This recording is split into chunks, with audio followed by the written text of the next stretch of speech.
ఓం శ్రీ సాయిరామ్. కోటేశ్వర గారు మాట్లాడతారండి. సాయిరామ్. లేదు మ్యామ్, స్టార్ట్ చేయండి. Okay sir. Okay sir. గత ఎపిసోడ్ లో సోదర సోదరిమణులు ఇరువురు కూడా స్వామివారి జగద్గురు అనేటువంటి విషయాన్ని సత్యం శివసుందరం 5వ భాగంలో చాలా చక్కగా వివరించారు. చివరిగా వారు చెప్పింది ఏమిటంటే, మనకి భిన్న భిన్న మతములు మరియు మతతత్వములలోని సందేశమును సమన్వయపరచడంలో భగవాన్ శ్రీ సత్యసాయి బాబా వారు సాటి లేని మేటి సమన్వయకర్త. ఎంత అద్భుతం అండి! భగవాన్ బాబా వారి దివ్య బోధనలలో సర్వధర్మ సమన్వయము మరియు సర్వయోగ సమన్వయము మనకు ప్రస్ఫుటంగా కనిపిస్తాయి. స్వామి దృష్టిలో లౌకిక జీవితం వేరు, ఆధ్యాత్మిక జీవితం వేరు కాదు. రెండూ కలిసి ఒక సమగ్ర జీవన విధానంగా రూపొంది భక్తులను భగవంతుని అవతార కార్యక్రమములో పాలు పంచుకుంటూ దివ్యమైన ఆనందమును అనుభవించేటట్లుగా దోహదం చేస్తాయి. ఈ లక్ష్య సాధన కోసం భగవాన్ శ్రీ సత్యసాయి బాబా వారు అనేక కార్యక్రమములు చేశారు. అయితే ఈ 5వ భాగంలో మనకి 1980 నుండి 85 సంవత్సరం, అంటే స్వామివారి 55వ సంవత్సరం నుండి 60వ సంవత్సరం వరకు చేసినటువంటి కార్యక్రమాలను తేదీలతో సహా అనుబంధంలో పొందుపరచారు. అందులో కొన్ని విశేషాలను సోదరులు చదవడం జరిగింది. ఈ రోజు నేను 13వ తారీఖు నవంబర్ నెల 1982వ సంవత్సరంలో జరిగినటువంటి విశేషాల నుంచి అనుబంధంలో ఉన్నటువంటి విషయాలను మీ ముందు చదవటానికి ప్రయత్నం చేస్తున్నాను. సాయిరామ్. ఆ రోజునంటే 13వ తారీఖు నవంబర్ నెల 1982వ సంవత్సరంలో ప్రపంచ వ్యాప్త అఖండ నామ సంకీర్తన జరిగింది. 15వ తారీఖు అదే నెలలో ప్రశాంతి నిలయంలో దీపావళి పండుగ కన్నుల విందుగా ఆహ్లాదంగా జరిగింది. 18వ తారీఖు అదే నెల రథోత్సవంతో స్వామివారి జన్మదినోత్సవంలో ప్రారంభం అయ్యాయి.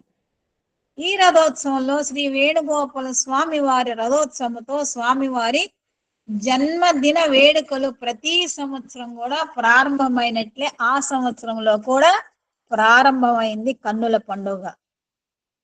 19వ తారీఖు నుండి 21వ తారీఖు వరకు ప్రశాంతి నిలయంలో అఖిల భారత శ్రీ సత్యసాయి సేవా సంస్థల 10వ సమావేశము జరిగింది. స్వామి సేవకు అతి ప్రాధాన్యతమిస్తారు కాబట్టి సేవా సంస్థలు చేయవలసినవి, చేయకున్నటువంటి అనేక విశేషాలతో ఆ సమావేశంలో ప్రస్తావించడం జరిగింది. తర్వాత 20వ తారీఖు అదే నెల శ్రీ సత్యసాయి హాస్పిటల్ వార్షికోత్సవము మరియు డీమ్డ్ యూనివర్సిటీ శ్రీ సత్యసాయి ఉన్నత విద్యా సంస్థ యొక్క ప్రథమ స్నాతక ఉత్సవమును ఛాన్సలర్ గా భగవాన్ శ్రీ సత్యసాయి బాబా వారు ప్రారంభిస్తూ ఒక ప్రకటన చేశారు. అదే రోజున విద్యాగిరిపై నిర్మించబడినటువంటి శ్రీ సత్యసాయి ఉన్నత విద్యా సంస్థ యొక్క పరిపాలనా భవనమునకు ప్రారంభోత్సవం కూడా చేశారు 22వ తారీఖు. తర్వాత 23 స్వామివారి 57వ జన్మదినోత్సవం కన్నుల పండుగగా జరిగింది. తర్వాత 1వ తారీఖు డిసెంబర్ నెల 1982వ సంవత్సరంలో భగవాన్ బాబా వారిచే శ్రీ సత్యసాయి ఉన్నత విద్యా సంస్థ యొక్క అనంతపురం క్యాంపస్ సందర్శనం జరిగింది. అనంతపురం క్యాంపస్ అంటే శ్రీ సత్యసాయి మహిళా కళాశాల. దాన్ని స్వామివారు సందర్శించారు. 25వ తారీఖు క్రిస్మస్. ఆ వేడుకలు దేశ విదేశాల నుంచి వచ్చినటువంటి భక్తులందరితో కూడా ప్రశాంతి నిలయం కిటకిటలాడుతూ కళకళలాడుతూ చాలా ఆనందంగా ఆ క్రిస్మస్ వేడుకలు జరుపుకున్నారు. 30వ తేదీ భగవాన్ బాబా బృందావనంలో విద్యార్థులను ఉద్దేశించి ప్రసంగం చేశారు. 1983వ సంవత్సరంలో జనవరి 1వ తారీఖు నూతన ఆంగ్ల సంవత్సరాది సందర్భముగా భగవాన్ బాబా వారు దివ్యమైనటువంటి ఉపన్యాసాన్ని భక్తులకందరికీ కూడా ప్రసాదించారు. జనవరి 8వ తారీఖున ప్రశాంత నిలయంలో కళాశాల హాస్టల్లో భగవాన్ దివ్య ఉపన్యాసము.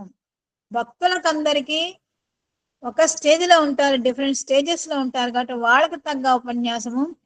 హాస్టల్లో విద్యార్థులు ఏ విధంగా వర్తించాలి ప్రవర్తించాలి అనేటువంటి విషయం హాస్టల్ విద్యార్థులకి మరొక విధముగా, అంటే వారి జీవిత గమ్యాన్ని ఏ విధంగా చేరుకోవాలి, ఏ విధంగా క్రమశిక్షణతో మెలగాలి అనేటువంటి అనేక విషయాలు బోధిస్తూ ఆ దివ్య ఉపన్యాసాన్ని వారు ఇచ్చారు. 16వ తారీఖు 1983 జనవరి నెల కనుమ పండగ. ఆ పర్వదినం సందర్భంగా భగవాన్ బాబా వారు మద్రాసులో ఉన్నటువంటి సుందరంకు వెళ్ళారు.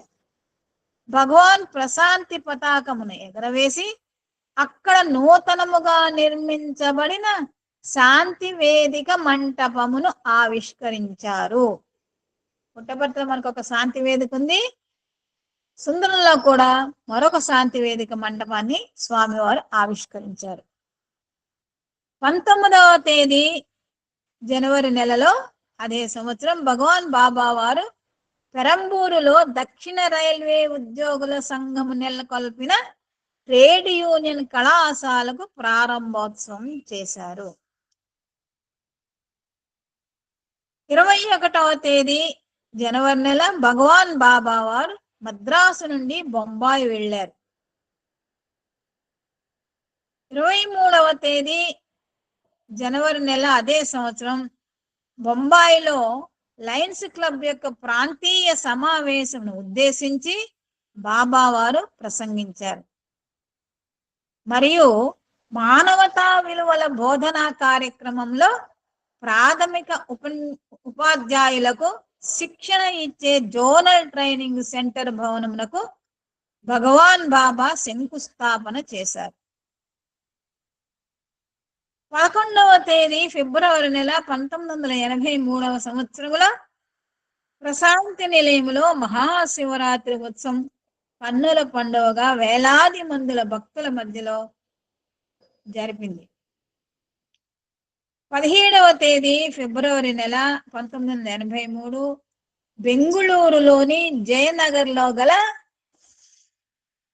NMKRV స్త్రీల కళాశాల యొక్క దశవర్ష ఉత్సవములలో పాల్గొని భగవాన్ బాబా కళాశాల ఆవరణలో అధ్యాపకులు మరియు విద్యార్థులను ఉద్దేశించి ప్రసంగించారు. ఎందుకంటే అన్ని కళాశాల వారివే, అందరు విద్యార్థులు వారి విద్యార్థులు ఒక పర్యాయం స్వామివారు దివ్య ప్రసంగంలో చెప్పడం జరిగిందన్నమాట.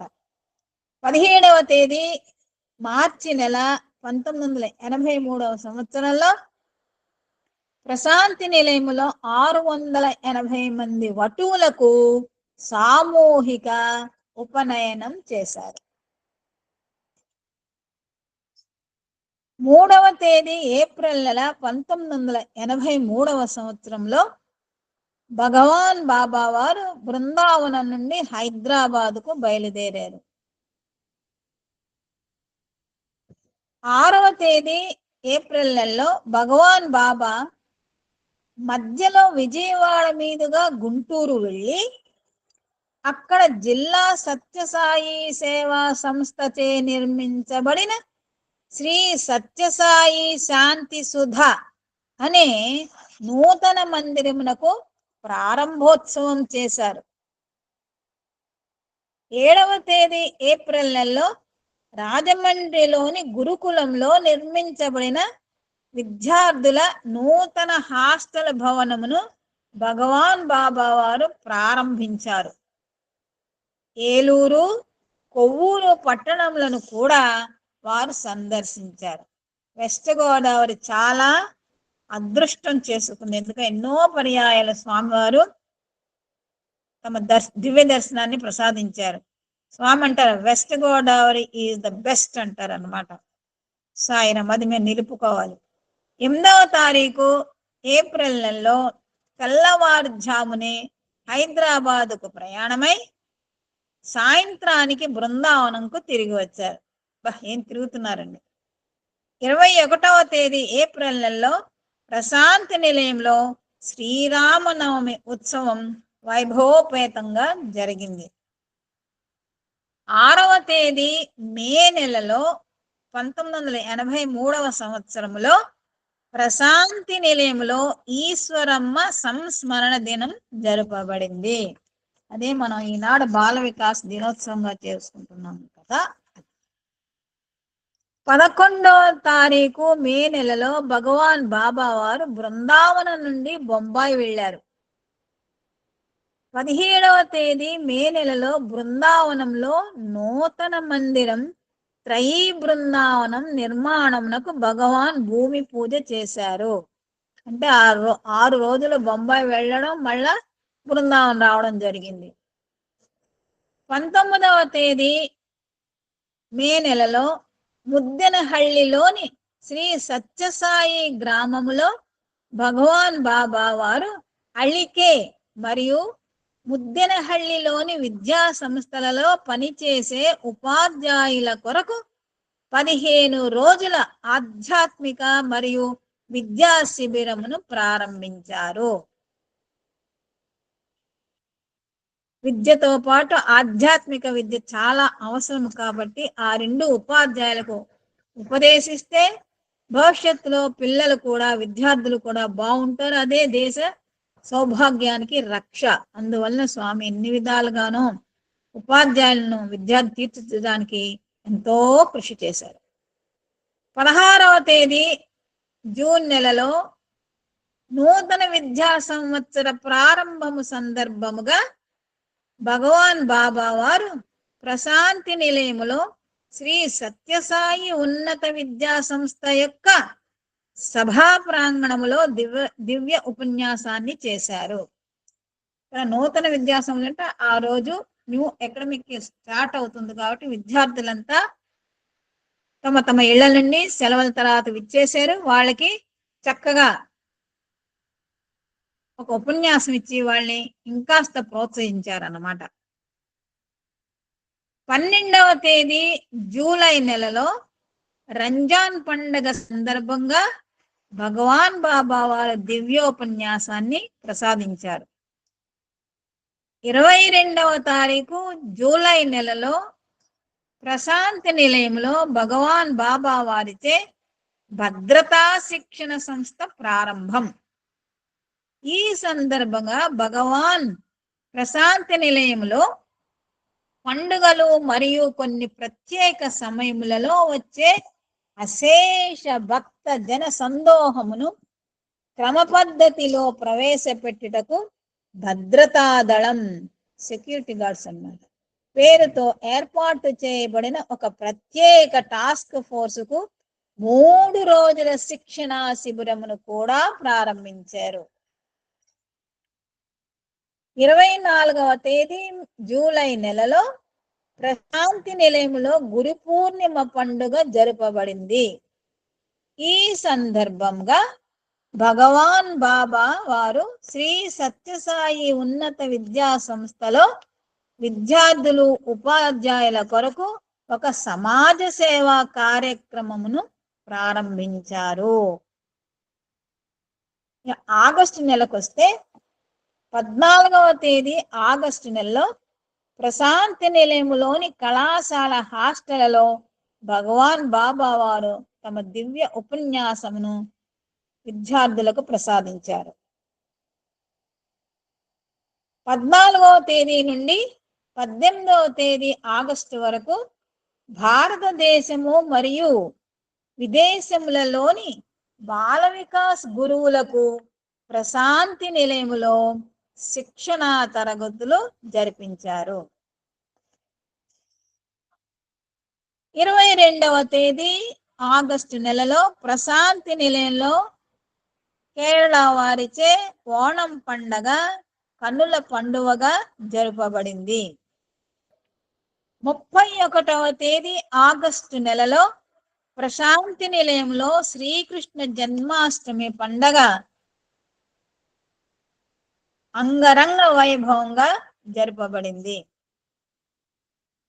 17వ తేదీ 10వ నెల 1983వ సంవత్సరంలో ప్రశాంతి నిలయములో దసరా ఉత్సవములు మరియు వేద పురుష సప్తాహ జ్ఞాన యజ్ఞము ప్రారంభించబడినది. అక్టోబర్ 30వ తేదీ 1983 సంవత్సరం మరియు 31 అక్టోబర్ తేదీ 1983వ సంవత్సరం అంటే ఈ 2 రోజులు కూడా ఇటలీలోని రోమ్ నగరంలో శ్రీ సత్యసాయి సంస్థల అంతర్జాతీయ సమావేశం జరిగింది. ఇది గ్రేటెస్ట్ ఈవెంట్. ఎందుకని అంటున్నానంటే ఇటలీ రోమ్ నగరము అనేది క్యాథలిక్స్ కు చాలా ఇంపార్టెంట్ అయినది. అక్కడ మన సత్యసాయి సేవా సంస్థల అంతర్జాతీయ సమావేశం జరగనున్నది కేవలం స్వామివారి కృపా కారుణ్యమునకు, ఆయన శక్తికి తార్కాణము. తదుపరి నవంబర్ 12వ తేదీ 1983వ సంవత్సరంలో ప్రపంచవ్యాప్త అఖండ నామ సంకీర్తన జరిగింది. అట్లాగే స్వామివారి జన్మ దినోత్సవ వేడుకలలో భాగముగా ప్రప్రథమంగా 18వ తారీఖు నవంబర్ నెలలో రథోత్సవము, వేణుగోపాల స్వామి రథోత్సవముతో ప్రారంభం జరిగింది. 19వ తేదీ నుండి 21వ తేదీ వరకు 3 రోజులు శ్రీ సత్యసాయి సేవా సంస్థల అఖిల భారత సమావేశం జరిగింది. మనం ముఖ్యంగా ఇక్కడ గమనించవలసింది ఏమిటంటే స్వామివారి జన్మ దినోత్సవమునకు ఏదో ఒక అద్భుత కార్యక్రమాన్ని ప్రజల ఉపయోగార్థం జరిపిస్తూనే ఉన్నారు. అది పుట్టినరోజు యొక్క సార్థకత. తరువాత 22వ తేదీ నవంబర్ నెలలో శ్రీ సత్యసాయి ఉన్నత విద్యా సంస్థ యొక్క ద్వితీయ స్నాతకోత్సవం జరిగింది. 23వ తేదీ భగవాన్ బాబా వారి 58వ జన్మదినోత్సవం అంగరంగ వైభవముగా జరిగింది. తరువాత డిసెంబర్ నెలలో ప్రవేశిస్తే 25వ తేదీ ప్రశాంతి నిలయములో ఎప్పటి వలె దేశ విదేశాల నుండి వచ్చినటువంటి భక్త సందోహంతో క్రిస్మస్ పండగ కన్నుల పండువగా జరపబడింది. 27వ తేదీ 1983వ సంవత్సరం డిసెంబర్ నెలలో పూర్ణ చంద్ర సభా మంటపంలో భగవాన్ బాబా వారిచే 5 రోజుల పాటు జరిగే బాల వికాస్ గురువులు మరియు విద్యార్థుల ప్రపంచ సమ్మేళనమునకు ప్రారంభోత్సవం జరిగింది. 29వ తేదీ డిసెంబర్ నెలలో ప్రపంచ బాల వికాస్ విద్యార్థుల ర్యాలీ జరిగింది. 30వ తేదీ డిసెంబర్ నెలలో భగవాన్ బాబా వారు పూర్ణచంద్ర సభా మంటపంలో సమావేశమైన బాల వికాస్ మరియు ప్రీ సేవాదళ్ విద్యార్థులను ఉద్దేశించి ప్రసంగించారు. 1984వ సంవత్సరంలోకి ప్రవేశిస్తే 13వ తేదీ జనవరి నెల 1984వ సంవత్సరంలో సంక్రాంతి మరియు క్రీడోత్సవం యొక్క ముగింపు. సంక్రాంతి పండగ ప్రారంభం, 11వ తారీఖు ప్రారంభమైనటువంటి క్రీడోత్సవాలు ముగింపు కూడా జరిగింది. తర్వాత 18వ తారీఖు జనవరి నెలలో స్వామివారు మద్రాసు వెళ్ళి అక్కడ నుండి తమిళనాడులోని 6 అంటే తిరుచినాపల్లి 6 జిల్లాలు తిరుచినాపల్లి, చెంగల్పట్టు, మధురై, కోయంబత్తూర్, పెరియార్ మరియు సేలం 6 జిల్లాలలో పర్యటించారు. ఈ 84వ సంవత్సరం జనవరి నెలంతా స్వామివారు చాలా చాలా ప్రదేశాలు తిరిగారు. తర్వాత 23వ తారీఖు జనవరి నెలలో మద్రాసు నుండి స్వామివారు విమానములో బయలుదేరి తిరుచినాపల్లిలో దిగారు. భోజనం అయిన తర్వాత బాబా తన బృందముతో కలిసి కొడైకెనాల్ వెళ్ళారు. 26వ తేదీ జనవరి నెలలో కంగాయం, పెరుందురాయ్ మరియు చిన్నిమలై చూసుకుంటూ భగవాన్ బాబా మెట్టూరుకు వెళ్ళారు. 27వ తారీఖు జనవరి నెలలో సేలం సందర్శించి కృష్ణగిరి మీదుగా బృందావనం వచ్చారు. 4వ తేదీ ఫిబ్రవరి నెలలో 1984వ సంవత్సరం భగవాన్ బాబా వారు బృందావనంలో సైన్స్ ఎగ్జిబిషన్ ప్రారంభించారు. 5వ తేదీ ఫిబ్రవరి నెల హాస్టల్ డే సందర్భంగా తల్లిదండ్రులను ఉద్దేశించి ఉపన్యసించారు. 9వ తేదీ ఫిబ్రవరి నెలలో ప్రశాంతి నిలయంలో శ్రీ సత్యసాయి ఉన్నత విద్యా సంస్థ యొక్క ఆడిటోరియంలో భగవాన్ బాబా వారు దివ్యోపన్యాసము ఇచ్చారు. 29వ తేదీ ఫిబ్రవరి నెల 1984వ సంవత్సరంలో భగవాన్ బాబా వారు ప్రశాంతి నిలయంలో శ్రీ సత్యసాయి జనరల్ హాస్పిటల్ యొక్క నూతన భవనమునకు ప్రారంభోత్సవము చేశారు. 1వ తేదీ మార్చి నెలలో సనాతన సారథి మాసపత్రికలో సూత్రవాహిని అనే ధారావాహిక వ్యాస పరంపర ముగిసి లీలా కైవల్య వాహినిని ప్రారంభించబడింది. సనాతన సారథిలో స్వామివారు 15 వాహినీలు కూడా ఒకదాని తర్వాత ఒకటి ప్రచురించారు. అవి తర్వాత పుస్తక రూపంలో మనకి అందించబడ్డాయి. 11వ తారీఖు మార్చి నెలలో 1984వ సంవత్సరంలో ప్రశాంతి నిలయంలోని కళాశాల హాస్టల్లో భగవాన్ బాబా వారి దివ్య ఉపన్యాసము ఇచ్చుట జరిగింది.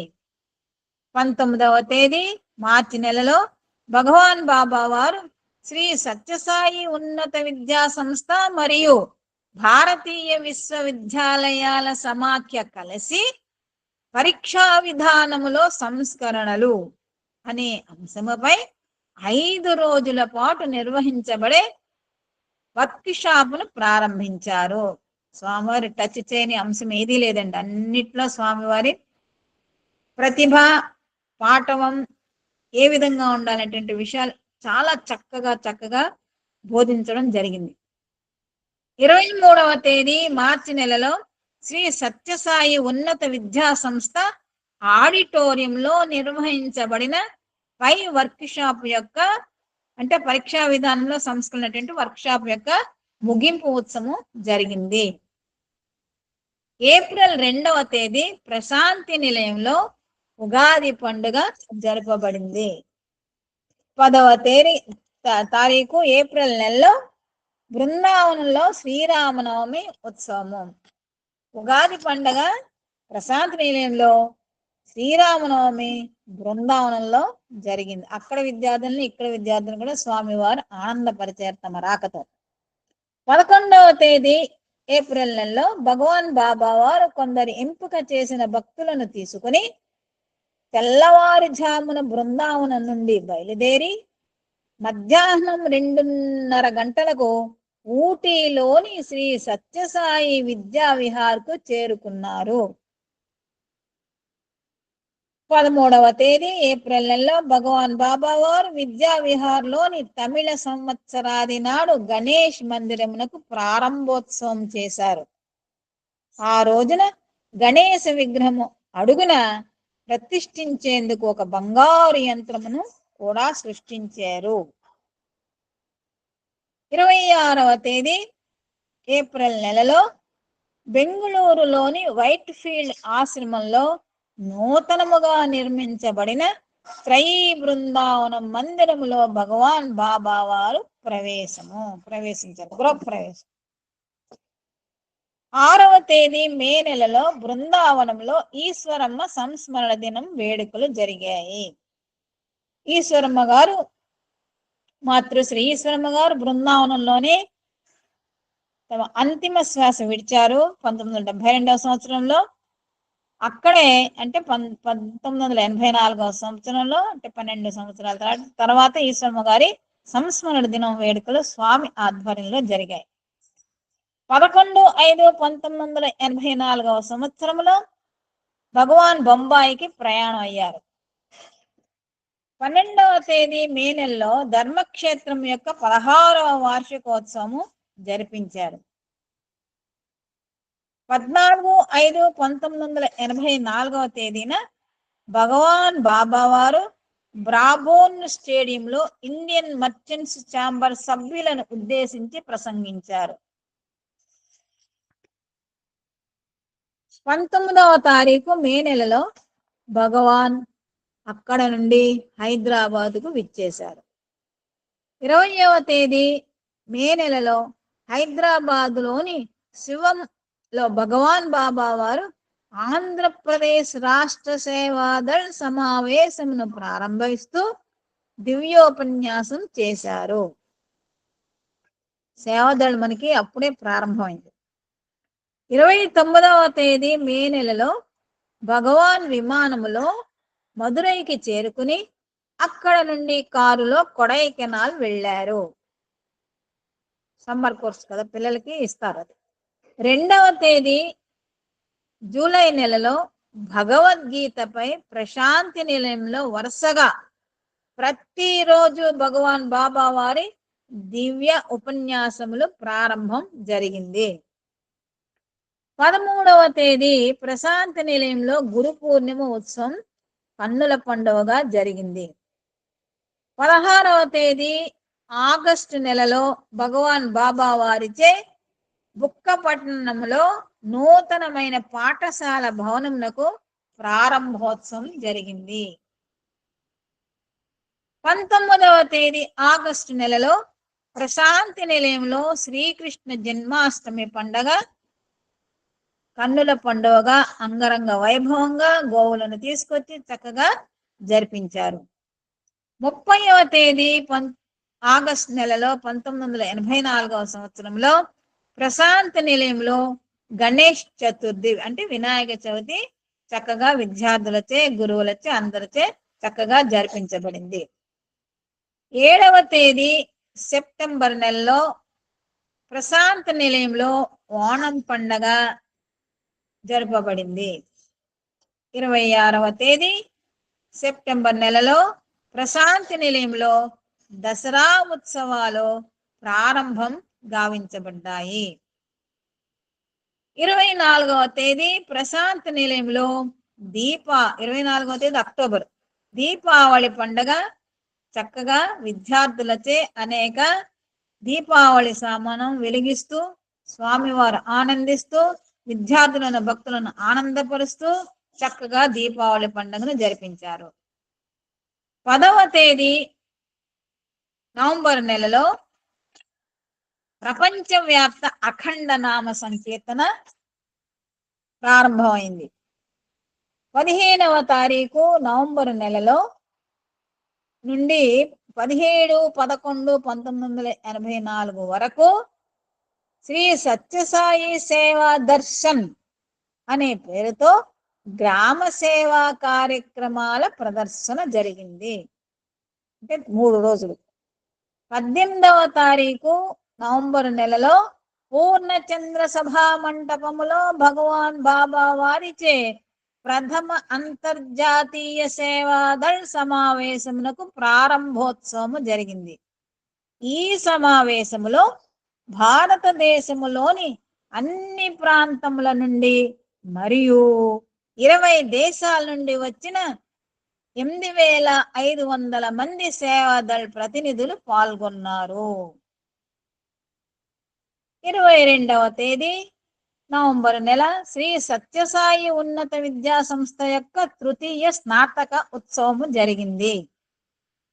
23వ తేదీ భగవాన్ బాబా వారి 59వ జన్మ దినోత్సవ సందర్భముగా ప్లానిటేరియంకు భగవాన్ చే శంకుస్థాపన జరిగింది.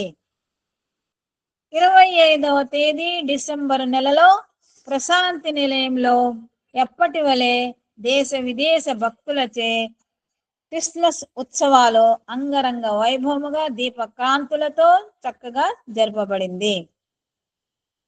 31వ తేదీ డిసెంబర్ నెలలో మానవతా విలువల బోధన గురించి ప్రప్రథమముగా ఒక జాతీయ స్థాయి వర్క్ షాపును నిర్వహించిన సందర్భముగా భగవాన్ బాబా వారు బాల వికాస్ గురువులను ఉద్దేశించి ప్రశాంతి మందిరములో ప్రసంగించారు. 1985వ సంవత్సరము స్వామివారి షష్ఠి పూర్తి సంవత్సరం అన్నమాట. అది 14వ తేదీ ప్రశాంతి నిలయంలో సంక్రాంతి పండుగ జరపబడింది. 18వ తేదీ జనవరిలో భగవాన్ బాబా ప్రశాంతి నిలయం నుండి బయలుదేరి అనంతపురము మదనపల్లి మీదుగా మద్రాసు చేరుకున్నారు.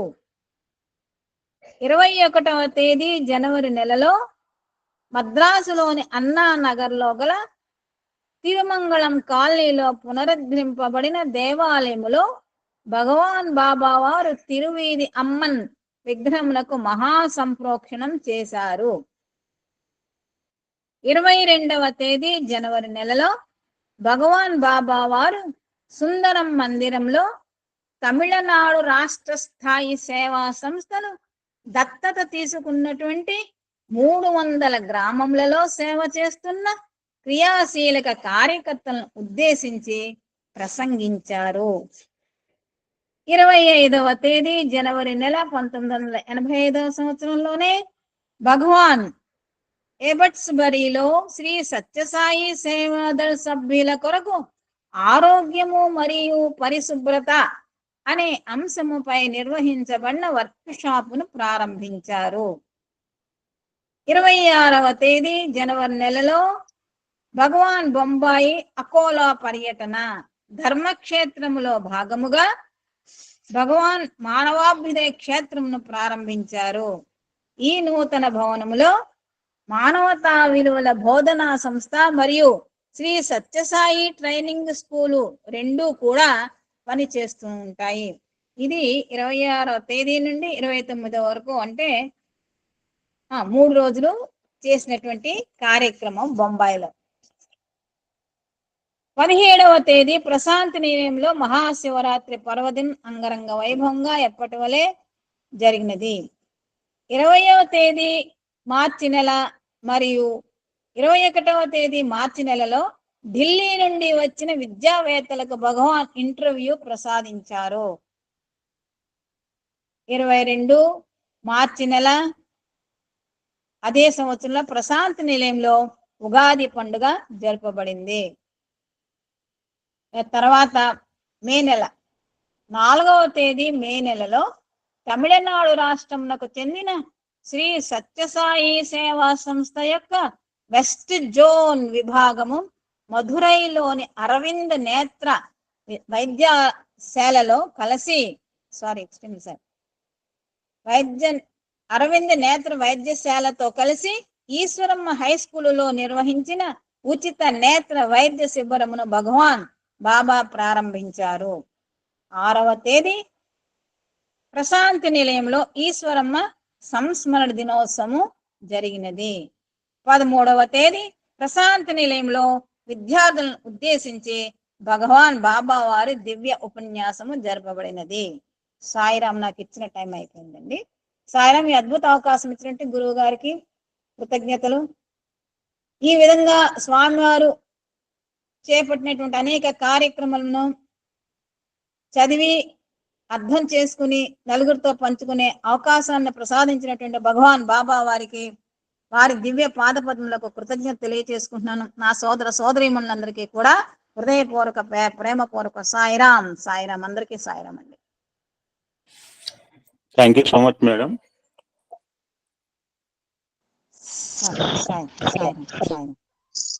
సార్ నేను మాట్లాడాను, లెట్ మీ స్పీక్, తర్వాత మీరు మాట్లాడండి చివరిలో.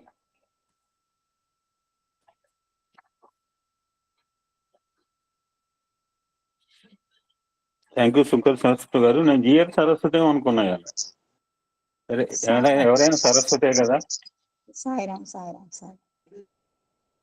ఆల్మోస్ట్ 130 రోజుల పాటు సుదీర్ఘంగా సాగిందండి ఇది. దిస్ ఇస్ ద బిగ్గెస్ట్ సత్సంగ. ఇంత కాలం ఏ సత్సంగా నడవ, అంటే మధ్యలో వేరే ప్రోగ్రాంలు ఉండవచ్చు.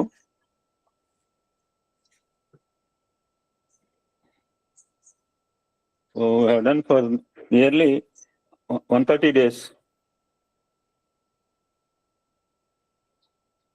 కొంతవరకన్నా స్వామి అవతార తత్వాన్ని మనం తెలుసుకునే ప్రయత్నం చేస్తున్నాం. ఇదేనా సత్యం శివం సుందరమేనా అంటే కొంతవరకు అట్లీస్ట్ అవగాహన, అవతార కార్యక్రమం ఏం చేశారు. To continue of this will have Satyam Sivam Sundaram volume 6. ఇలా ఆదివారం అనుకున్నాను, ఆదివారం బయటికి వెళ్ళాల్సి వస్తుంది. వాక్ ఫర్ రథం వచ్చింది ఇవాళ. ఫస్ట్ పూజ అటెండ్ అయ్యాను morning, early morning. So introduction part ఇవాళ కంప్లీట్ చేసుకుంటే యూ కెన్ హ్యావ్ రెగ్యులర్ సత్సంగాన్ Sathyam Sivam Sundaram volume 6 from Sunday onwards. So ప్రారంభంలో ఏం చెప్పారో చూద్దాం. 2-3 పేజీలు ఉంటాయి. దాని తర్వాత నాగేశ్వర గారు మాట్లాడతారు. సో వాల్యూమ్ 6 1985 నుంచి 1993 వరకు. దీనికి ఆంగ్ల మూలం బిఎన్ నరసింహమూర్తి, తెలుగు అనువాదం ముదిగొండ వీరభద్రయ్య గారు. నా చేతిలో ఉన్న పుస్తకము ఫస్ట్ ప్రింట్ సెప్టెంబర్ 2009లో జరిగింది. అంటే ఈ వాల్యూమ్ 6 సొసైటీలోకి వచ్చింది సెప్టెంబర్ 2009లో. So reprinted in January 2016. So ప్రారంభంలో ఏం చెప్పారో చూద్దాం. ప్రచురణకర్త అంటే ఇక్కడ కన్వీనర్ గారు, కన్వీనర్ ప్రచురణ విభాగం, హెచ్ఎస్ఐ పబ్లికేషన్ ట్రస్ట్ అనమాట. దిస్ వర్ డెలివర్డ్ ఆన్ 1/1/2006 అని పోతే సెకండ్ ప్రింట్ అప్పుడు రాస్తుంటారు ఆయన కన్వీనర్. ఆయన అభిప్రాయము ఏం చెప్పాడో చూద్దాం. 1926లో భగవాన్ సత్యసాయి బాబా వారు భూమిపైకి అవతరించి 30 సంవత్సరాలు గడిచాక మహానుభావులైన శ్రీ ఎన్ కస్తూరి గారు 1961 సంవత్సరంలో భగవాన్ దివ్య చరిత్రను రచించటం చరిత్ర పుటల్లో ఒక సువర్ణాధ్యాయం. After 35 years of avataric incarnation. 1979 వరకు భగవాన్ బాబా వారి జీవితాన్ని వారే మరి 3 సంపుటాల్లో రచించగా అవన్నీ కూడా 1980లోగా ప్రచురణం అయినాయి. ఆ తర్వాత భగవాన్ ఆశీస్సులతో, ఇది కూడా మనం ఇంతకుముందు చదువుకున్నాం ఇంతకుముందు వాల్యూమ్లో, doctor G Venkataraman, doctor Jayalakshmi Gopinath ఈవిడ ఒక పుస్తకం రాశారు. దానికి డిఎస్ శాస్త్రి గారు పాలిష్ చేశారు. సుందర్ గారి దగ్గర ఉంది ఆ పుస్తకం. శ్రీ బిఎన్ నరసింహమూర్తి గారు, శ్రీమతి సీతాలక్ష్మి గారితో బాబావారి దివ్య చరిత్ర తక్కిన సంపుటాల రచనకు తోడ్పడడం కోసం గాను 2003 అక్టోబర్లో ఒక కమిటీ ఫామ్ అయింది. ఆ కమిటీ ఈ రచనా కార్యక్రమాన్ని శ్రీ విఎన్ నరసింహమూర్తి గారికి అప్పచెప్పింది. ఈ కమిటీ సభ్యుల సహకారంతో పాటు శ్రీ విఎన్ ప్రహ్లాద్ గారి సహకారం కూడా తోడ్పడగా ఇందాక ఇప్పుడు మేడం కంప్లీట్ చేసింది 1980 నుంచి 85 వరకున్న భగవాన్ సత్యసాయి బాబా వారి జీవితాన్ని 5వ సంపుటంగా రచయిత ఎంతో అంకిత భావంతో కూడిన తపస్సుతో 2005 జూలై 21 గురు పూర్ణిమ పర్వదినం నాడు చేయగలిగారు. మన ప్రియతమ భగవాన్ యొక్క 82వ జన్మదినం నాటికి ఈ 6వ సంపుటాన్ని చేయగలిగాం. దీంట్లో 1986 నుంచి 1993 దాకా జరిగిన భగవాన్ జీవిత ఘట్టాలను సంకలించారు. ప్రపంచవ్యాప్తంగా జరిగిన భగవానికి సంబంధించి ఎన్నో ఘటనలు ఇందులో ఉన్నాయి.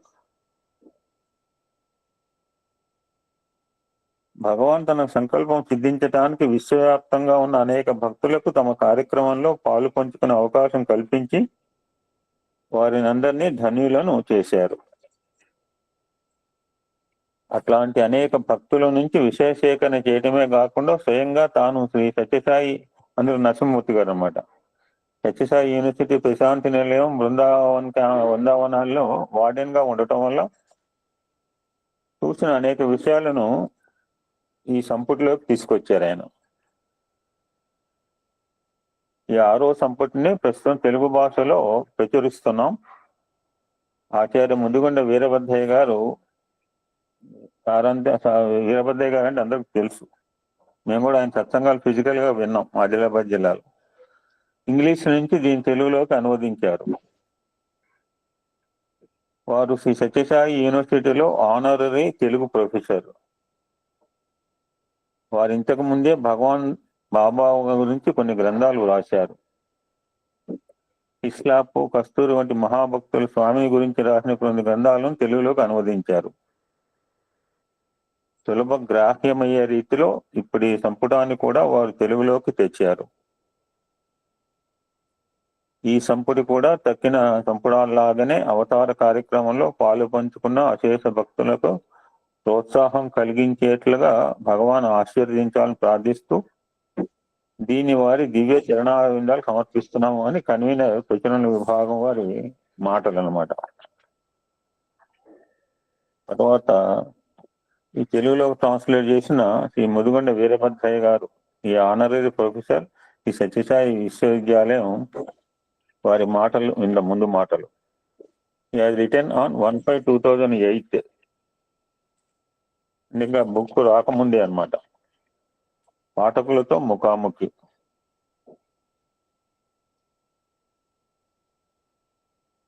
భగవాన్ శ్రీ సత్యసాయి బాబా వారి దివ్య చరిత్ర సత్యం శివం సుందరం 6వ సంపుటానికి తెలుగు అనువాదం ఇప్పుడు మీ చేతుల్లో ఉంది. ముక్కు చేతిలో ఉన్న చూస్తూ ఉంటుంటారు. నా చేతుల్లో కూడా ఉంది. చేతుల్లో లేకపోయినా వింటున్నారు కనుక మీ చేతుల్లో ఉంది. ఆంగ్ల మూలాన్ని తెలుగులోకి అనువదించే అవకాశం నాకు కలిగించి ప్రశాంతి నిలయంలో నాకు ఇలాంటి మహా సేవా భాగ్యాన్ని ప్రసాదిస్తున్న సర్వదేవతా స్వరూపులు భగవాన్ సత్యసాయి బాబా వారి పాదపద్మములకు నమస్సులు, వారికి కృతజ్ఞతలు అంటున్నారు ట్రాన్స్లేటర్ వీరభద్రయ్య గారు. దీని ఆంగ్లంలో రచించి పుణ్యం కట్టుకున్న మహాభక్తులు శ్రీ బిఎన్ నరసింహమూర్తి గారు. వారిది రచనా రూపమైన తపస్సు. అనేక మహాభక్తుల అనుభవాలను వారు స్వయంగా సేకరించి ఈ దివ్య గ్రంథాన్ని కూర్చారు. జీసస్ క్రైస్తుతో తమ అనుభవాలను తెలిపిన 4 శిష్యుల కథనాలే బైబిల్ అయింది. కానీ భగవాన్ బాబా వారితో అనుభవాలను పొందిన అదృష్టవంతులైన ధన్యజీవులు ఈ సమస్త ప్రపంచంలో లక్షల మంది ఉంటారు. మరి వాళ్ళందరి అనుభవాలను సేకరించడం సాధ్యం కాదు. సేకరించి రచించడము ఒక్క వ్యక్తి వల్ల సాధ్యం కాదు. అది ఒక విస్తృత పరిధి కలిగిన ఒక సంస్థ వల్ల సాధ్యమైతే అవ్వచ్చు. అంతేగాక ఆయా కథనాల యొక్క ప్రామాణికతను నిర్ణయించడం కష్టసాధ్యం. అందువల్ల ఈ నరసింహమూర్తి గారు విశ్వసనీయత కలిగి ఒక స్థాయి కలిగిన వ్యక్తుల నుంచే సమాచారం సేకరించి ఈ రచనకు పరమమైన విలువను సంతరించి పెట్టారు. స్వామి సన్నిధిలో మిక్కిలి సన్నిహితంగా మెలిగిన వ్యక్తి కూడా కావటంతో వారికి ఈ గ్రంథంలో పరామర్శించబడిన వ్యక్తులందరినీ స్వయంగా ఎదిగే అవకాశం కలిగింది. స్వామితో శ్రీ మూర్తి గారికి అనేకమైన అనుభవాలు ఉన్నాయి. అందువల్ల ఈ గ్రంథంలోని సమాచారం అంతా ప్రామాణికతను పొందుతోంది.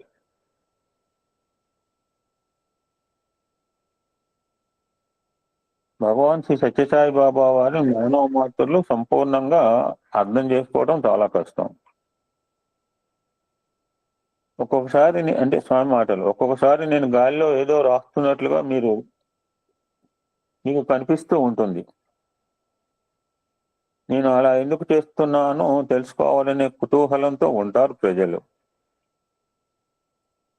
అటువంటి సమయాల్లో మీకు కనపడినటువంటి కొంతమందికి అదృశ్యంగా కొన్ని సూచనలు అందిస్తుంటాను. మీరు అర్థం చేసుకోలేనటువంటి కొన్ని కార్యక్రమాలను నిర్వహించటంలో నేను నిమగ్నుడనై ఉంటాను. ఎంతో దూరాన ఉండి ప్రశ్నించే వారికి జవాబులు ఇస్తూ ఉంటాను. ప్రపంచం నలుమూలలా గల వేలాది మంది ప్రజలకు సహాయం చేస్తుంటాను అని వారు అన్నారు.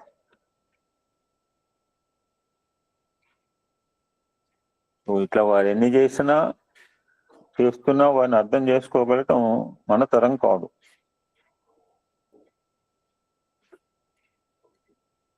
వారి వల్ల మేళ్లను పొందగలుగుతున్నాం, కీళ్లను తొలగించుకోగలుగుతున్నాం, పరమమైన మోక్షం పొందగలుగుతాం. అంతే తప్ప ఈ అవతార పురుషులు పూర్తిగా అర్థమైనారని చెప్పగలిగిన వారెవరైనా దొరకరు.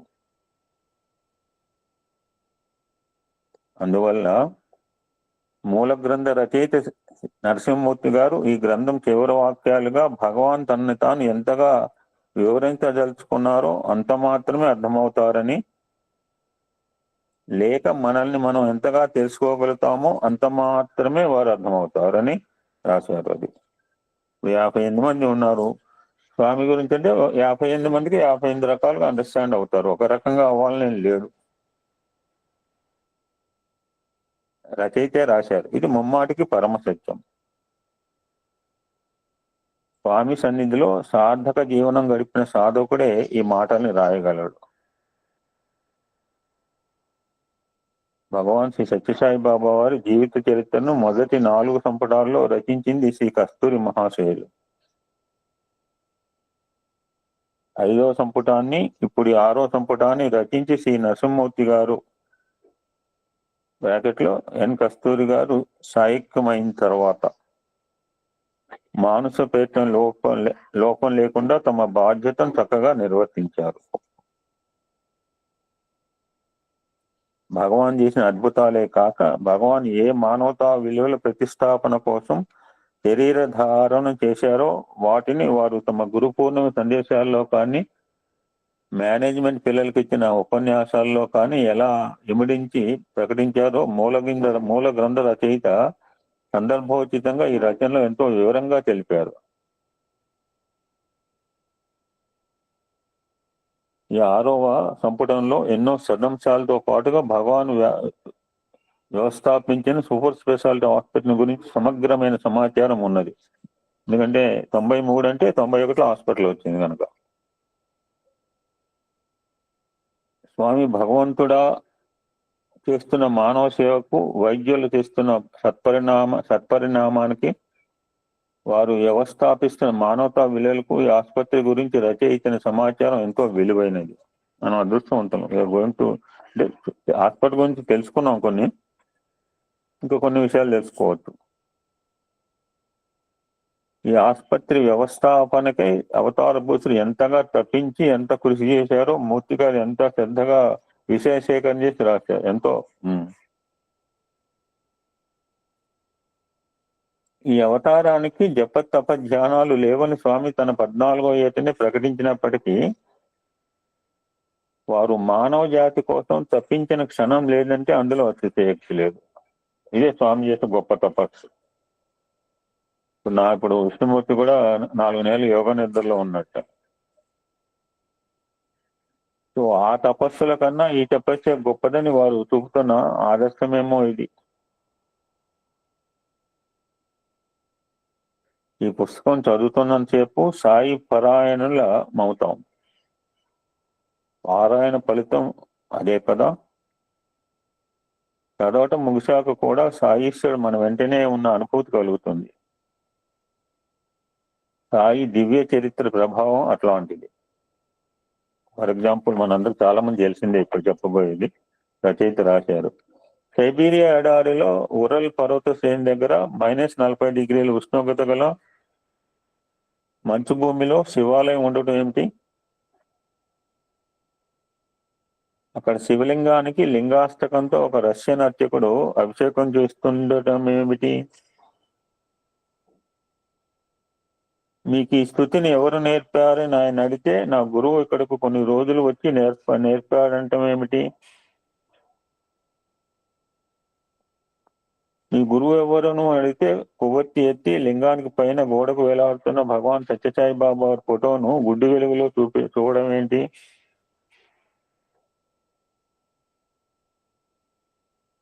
ఈ యొక్క అద్భుత ఘటన చాలదా ఈ పుస్తకం ఎంత ఘనమైందో చెప్పడానికి అంటున్నారు వీరభద్రయ్య గారు.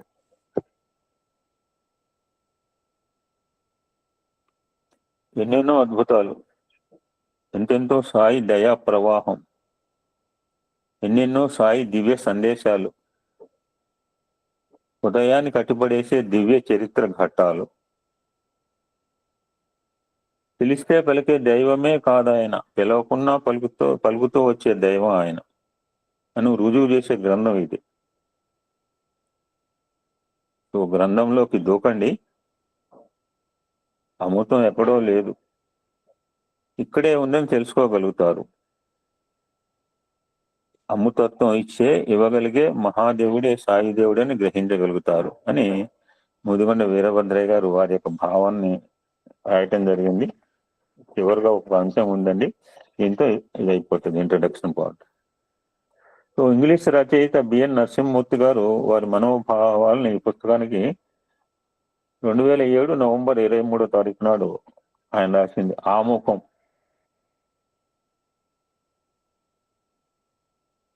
భగవాన్ సత్యసాయి బాబా వారి పరమశక్తివంతమైన అనుగ్రహం 1986 నుంచి 1983 దాకా ఉన్న వారి దివ్య చరిత్రను, వారి సందేశాన్ని మరొక సంపుటంగా రచించడంలో నన్ను ఒక పరికరాన్ని చేసింది.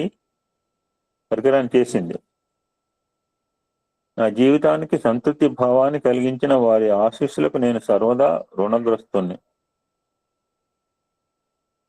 అయితే చరిత్రలోని అత్యంత సంక్లిష్ట సమయంలో ఆత్మనాశనం నుంచి మానవ జాతిని కాపాడమని స్వయం నిర్ణీత లక్ష్య సాధనకు గాను 1986-93 నడుమ భగవాన్ చేసిందని ఈ గ్రంథం కేవలము దిగ్మాత్రంగానే చూపుతున్నానని నేను అంగీకరించవలసి ఉంది. మనకు తెలిసిన భౌతిక స్థలంలో మాత్రమే కాక అవతార పురుషుడు సత్త యొక్క అనేక స్థాయిల్లో పనిచేస్తుంటారు. ఇతర స్థలాల్లో వారేం చేసింది మనకు తెలియటానికి మనం వారి మాటలపైనే ఆధారపడవలసి ఉంటుంది.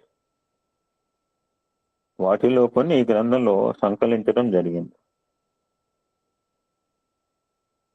పూర్వ సంపుటంలో లాగానే ఇందులోనూ కథనము, ఒక కథా సూత్రము, ఒక ఘటన, ఒక ఉటంకింపు చుట్టూత అల్లబడింది. కాల క్రమానుసారిగాను ఘటనానుసారిగాను మేళవిస్తూ వారి దివ్య జీవిత చరిత్ర ఇందులో మీకు కనిపిస్తుంది. అయినా గ్రంథాంతంలో సవిరంగా కాలక్రమాన్ని పాటిస్తూ సంఘటనల సమాచారం ఇచ్చాను. ఇప్పుడు అపెండిక్స్ చదివారు కదా, ఈ బుక్ కూడా ఉంది అట్లనే లాస్ట్ లో.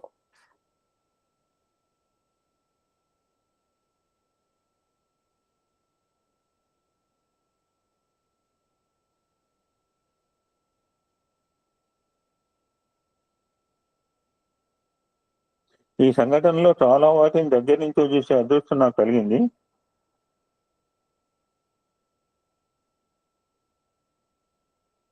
అయితే నేను చూసిన దాన్ని మాత్రమే కాక ప్రపంచవ్యాప్తంగా భగవాన్ మహిమా వైభవాన్ని కోట్లాది మంది అనుభవించినప్పటికీ కొన్ని వందల మందితో మాత్రమే సంభాషించి ఈ గ్రంథానికి విషయ సమాచారం నేను సేకరించాను ఒప్పుకోవాలి.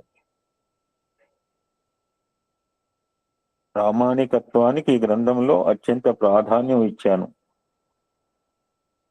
అందువల్ల పూర్వ సంపుటిలో లాగానే నేను స్వయంగా కలిసో లేక నేను సంపాదించిన వ్యక్తుల యొక్క అనుభవాలను, స్పందనల మీద మాత్రమే నేను ఆధారపడ్డాను.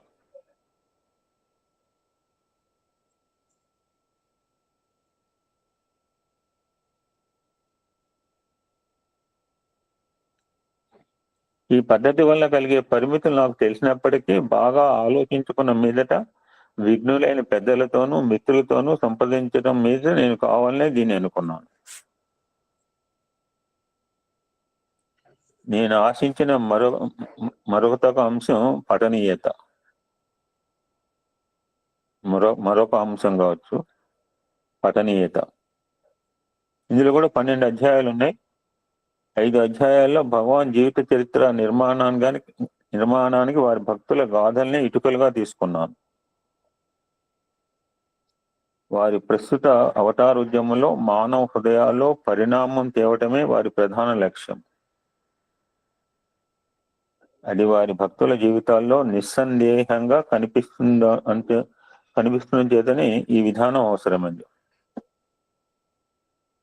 స్వామి చెప్తుంటే అర్థం, భక్తుల కదే నా కథ, నాదంటూ వేరే ఏమీ లేదు. భక్తులు నాకు చెంది ఉన్నారు, నేను భక్తులకు చెంది ఉన్నాను అని స్వామి తరచుగా చెప్తుంటారు. ఈ గ్రంథంలో రాసిన అలాంటి కథ ప్రతి ఒక్కటి అనేక వేల మంది స్త్రీ పురుషులు అనుభవించిన గాథలకు ప్రాతినిధ్యం వహిస్తుంది.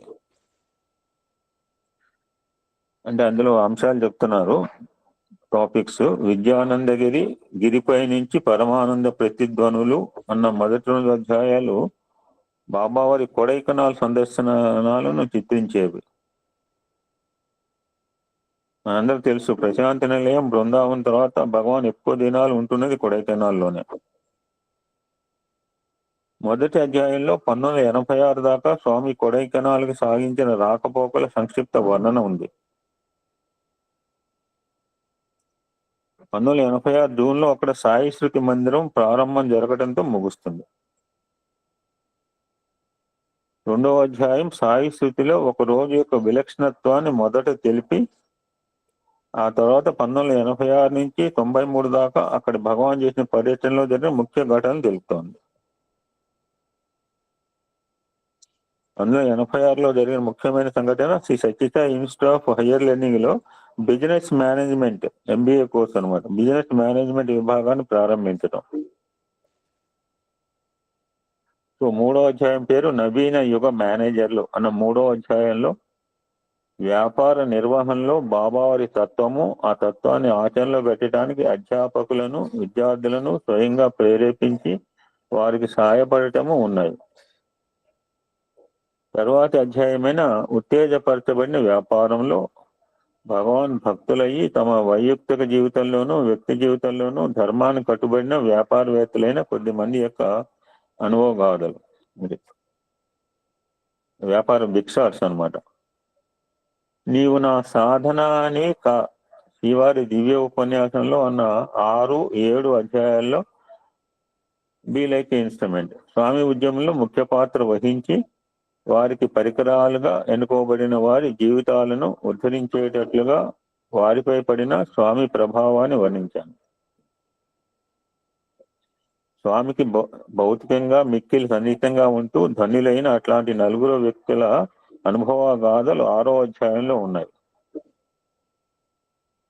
ఆ తర్వాత 7వ అధ్యాయంలో స్వామి సందేశాన్ని ప్రపంచానికి చాటిన 5 వ్యక్తుల జీవితాల గురించి ఉన్నది.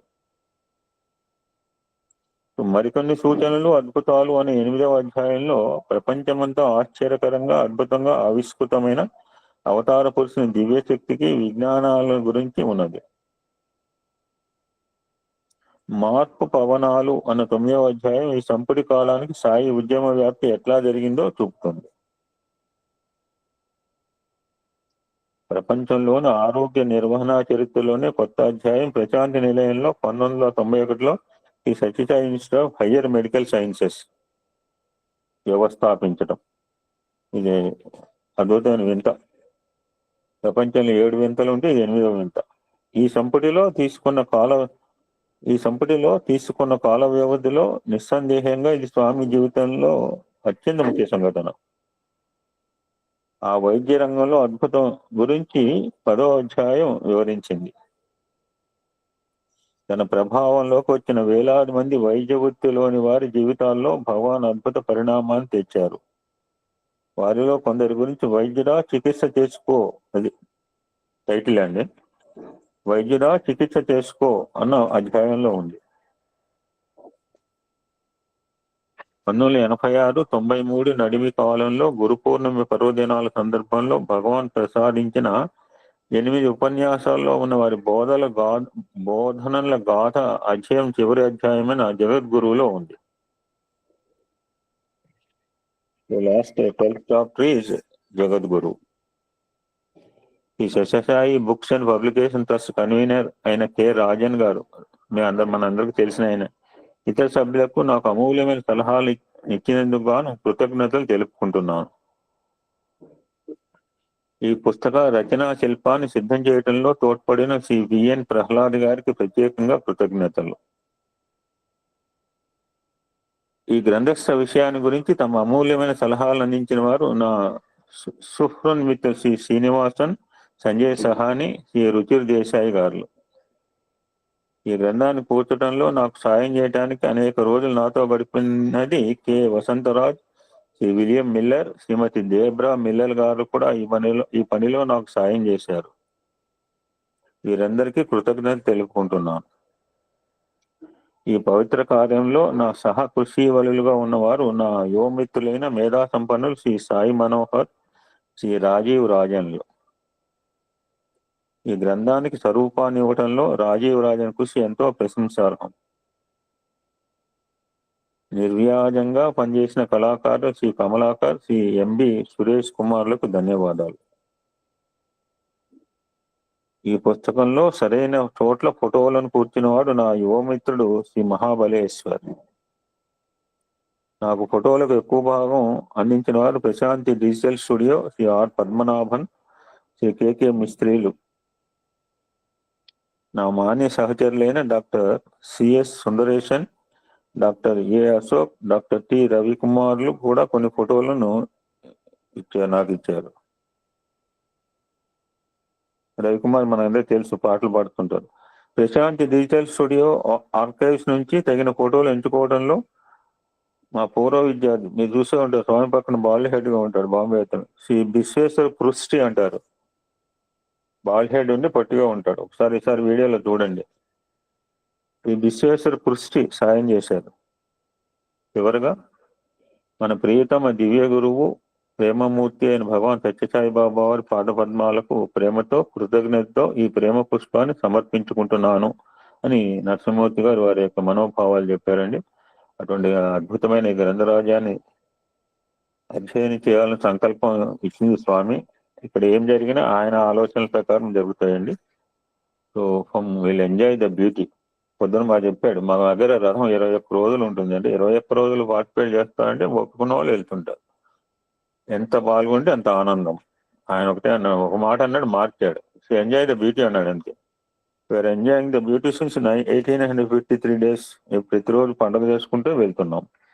ఎందుకంటే స్వామి విషయాలు తెలుసుకోవటము, పునశ్చరణ చేసుకోవటమే అవతార వైభవం అంటేనే ఇది. ఇప్పుడు ప్రతివాడు టాపిక్ ఏంటంటే సత్యసాయి అవతార వైభవం. ఎవడు చెప్పినా అదే చెప్పాల్సింది. అది చెప్పకుండా సొంత డబ్బాలు కొట్టుకుంటూ వేస్ట్. చాలా బాధపడుతూ పోయాడు. అందరూ కూడా స్వామిని వదిలేసి సొంత డబ్బాలకు అని కామరాజు గారు చాలా బాధపడేవాడు చెవుల్లో. అటువంటి గ్రంథరాజ్యాన్ని మనం గోల్దామండి ఆదివారం నుంచి. జై సాయిరామ్. శ్రీ నాగేశ్వరరావు గారు.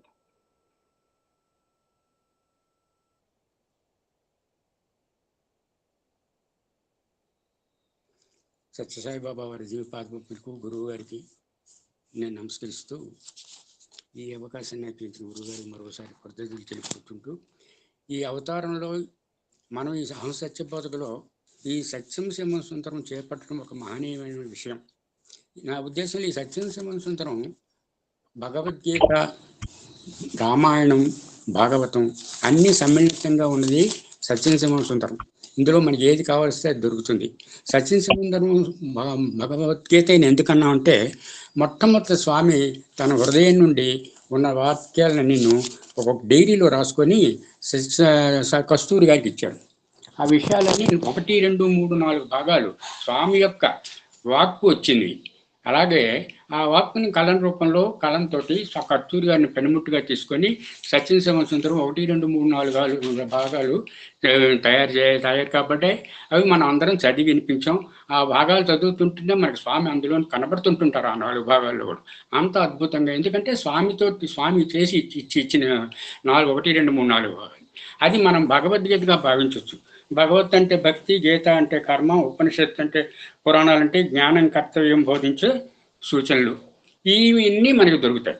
అలాగే రెండవది ఏంటంటే 5, 6, 7 భాగాలు ఇప్పుడు చెప్పారు గురుగారు బాగా చెప్పినవి.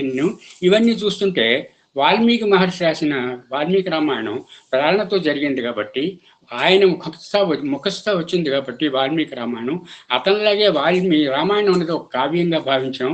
అది కావ్యం అని చెప్పారు, అది కావ్యం ఇతిహాసంలో కూడా. ఆ కావ్యం అంటే ఎంతమంది కవులు, ఎంతమంది గొప్పవాళ్ళు వాళ్ళ యొక్క భావాలతోటి, వాళ్ళ యొక్క భావాపటంతోటి, వాళ్ళ యొక్క గొప్ప శక్తితోటి రచించిన గ్రంథాలు ఇవి. అలాగే వాళ్ళని పోల్చుకుంటే ధన్యజీవులు నరసింహమూర్తి గారు కానీ, ముడిగొందు వీరభద్ర గారు కానీ ఇక్కడ ఈ రచనలు చేసినవి ఇంకా 3 గ్రంథాలు కూడాను ఒక రామాయణంగా మనం పరిగణించుకోవచ్చు. ఎందుకంటే వాళ్ళు స్వామి తాలూకా సందేశాలన్నీ జీర్ణం చేసుకొని, భక్తుల తాలూకా అనుభవాలని సంకలనంలో తెచ్చుకొని, అందరితోటి ఈ నరసింహమూర్తి గారు ఎక్కువ కాలం వైట్ ఫీల్డ్లోనే ఉండేవారు, వార్డెన్గా ఉండేవారు. ఆయనకు ఫారినర్స్తో ఎక్కువ సంబంధం ఉండేది. వాళ్ళ తాలూకా భావాలు మనకు తెలియాలంటే ఈ గ్రంథం మనకు ఎంతో ఉపయోగపడింది. ఫారినర్స్ తాలూకా అనుభవాలు మనకంటే గొప్ప అనుభవాలు వాళ్ళ చేతుల్లో ఉన్నాయి. అటువంటి అనుభవాలు వాళ్ళు పొందారు. ఆ అనుభవాలు పొంది కూడా మనకు అందించారు వారు. ఆ అందిన సంకలనం చేసి అవన్నీ మనకి ఈ ధన్యజీవులైన ఈ నరసింహమూర్తి గారు మనకి ఈ గ్రంథాల్లో ఎంతో కష్టపడి మనకి ఇచ్చారు. కానీ పెద్ద వాళ్ళు వ్యాఖ్యానాలు ఇచ్చారు, పెద్ద వాళ్ళు సహకారం చేశారు. వీళ్ళందరూ ఆ రోజుల్లో ఋషులు అంటే, ఈ రోజుల్లో సత్యసాయి అవతారంలో వీళ్ళందరూ ఋషులుగానే మనం భావించాలి. అందువల్ల ఇది రామాయణంగానే భావించుకోవచ్చు. ఎందుకంటే సత్యసాయి బాబా వారి ప్రేరణతోటి వీళ్ళని ఒక పనిముట్లుగా చేసుకుని వీళ్ళ ద్వారా వచ్చిన రచనల్ని స్వామి ఆశీర్వదించారు, మెచ్చుకున్నారు. వాళ్ళకి అంత ఆయన ముఖంగా అది వచ్చింది కాబట్టి వాల్మీకి రామాయణం ఎలాగైతే వచ్చిందో వీళ్ళందరి ముఖస్థంగా ఇవన్నీ వచ్చాయి. అందువల్ల ఇది రామాయణంగా మనం తీసుకుంటే, మిగతాది భక్తులు తాలూకా గాథలు. అద్భుతమైన భక్తులు ఉన్నారు. సత్యసాయి అవతారంలో ఉన్న భక్తులు అంతా ఇంత కాదు. అటువంటి భక్తులు ఏంటి, ఇప్పుడు భక్తులకి అప్పుడు చాలా తేడా ఉంది. అప్పుడు భక్తులు ఏంటంటే స్వామికి చాలా అంకితం అయిపోయి స్వామి శరణాగతితో జీవించారు. స్వామి తాలూకా సందేశాలు వాళ్ళ జీవన విధానంగా మార్చుకున్నారు. ఆ జీవన విధానంగా మార్చుకొని వాళ్ళు ఎన్నో రచనలు అందించారు మనకి. ఎటువంటి వాళ్ళు, అందుకే ఆడామోగ రచనలు అన్నీ ఉన్నాయని ఇందులో కూడా రాశారు. ఎందుకంటే కుప్పం విజయమ్మ గారి అనుభూతి ఏంటి, మైసూరు గన్నమ్మ గారి అనుభూతులు ఏంటి, సత్యసాయి ఆనంద ఏంటి, కస్తూరి గారు ఆర్తత్రాణ పారాయణుడు, తర్వాత సత్యసాయి సుధా స్రవంతి, ఇవన్నీ కూడా అద్భుతమైనవి.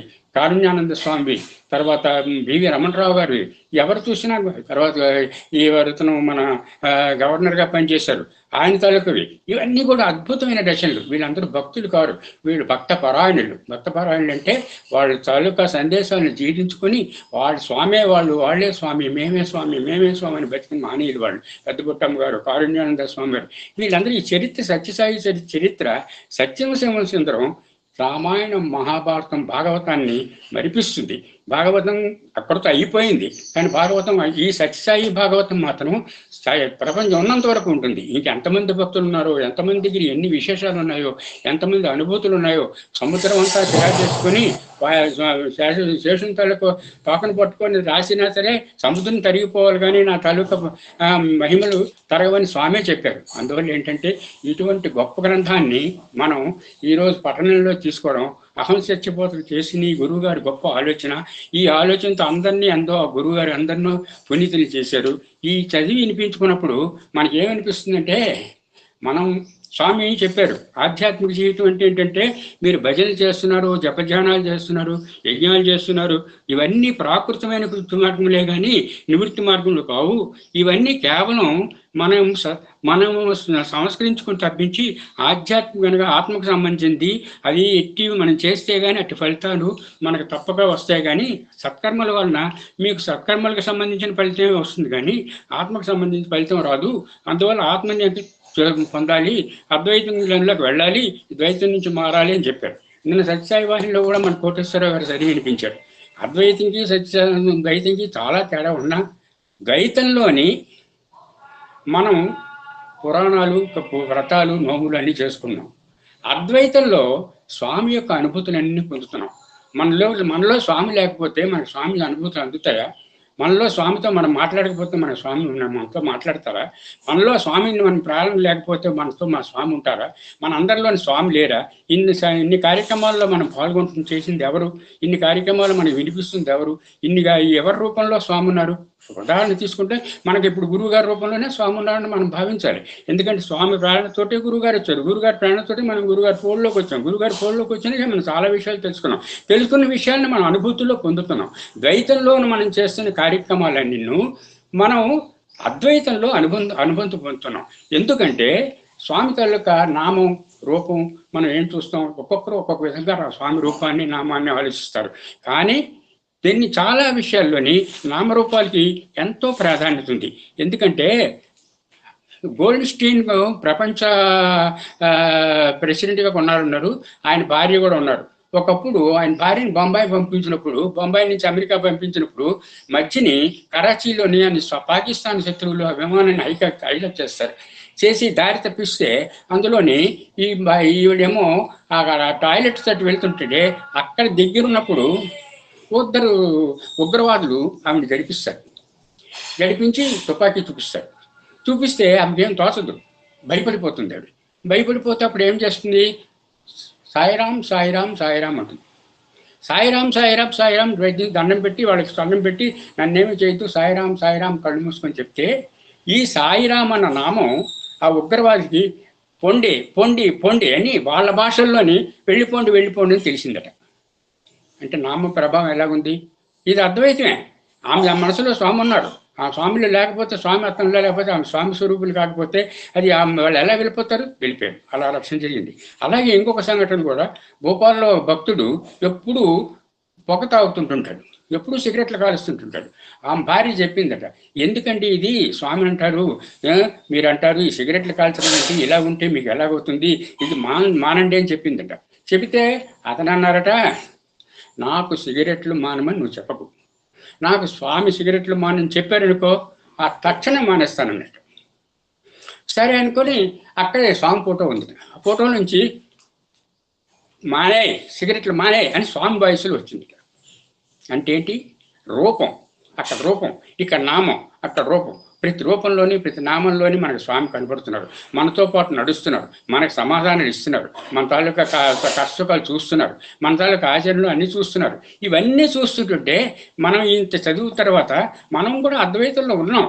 అద్వైతం అంటే ఏంటి?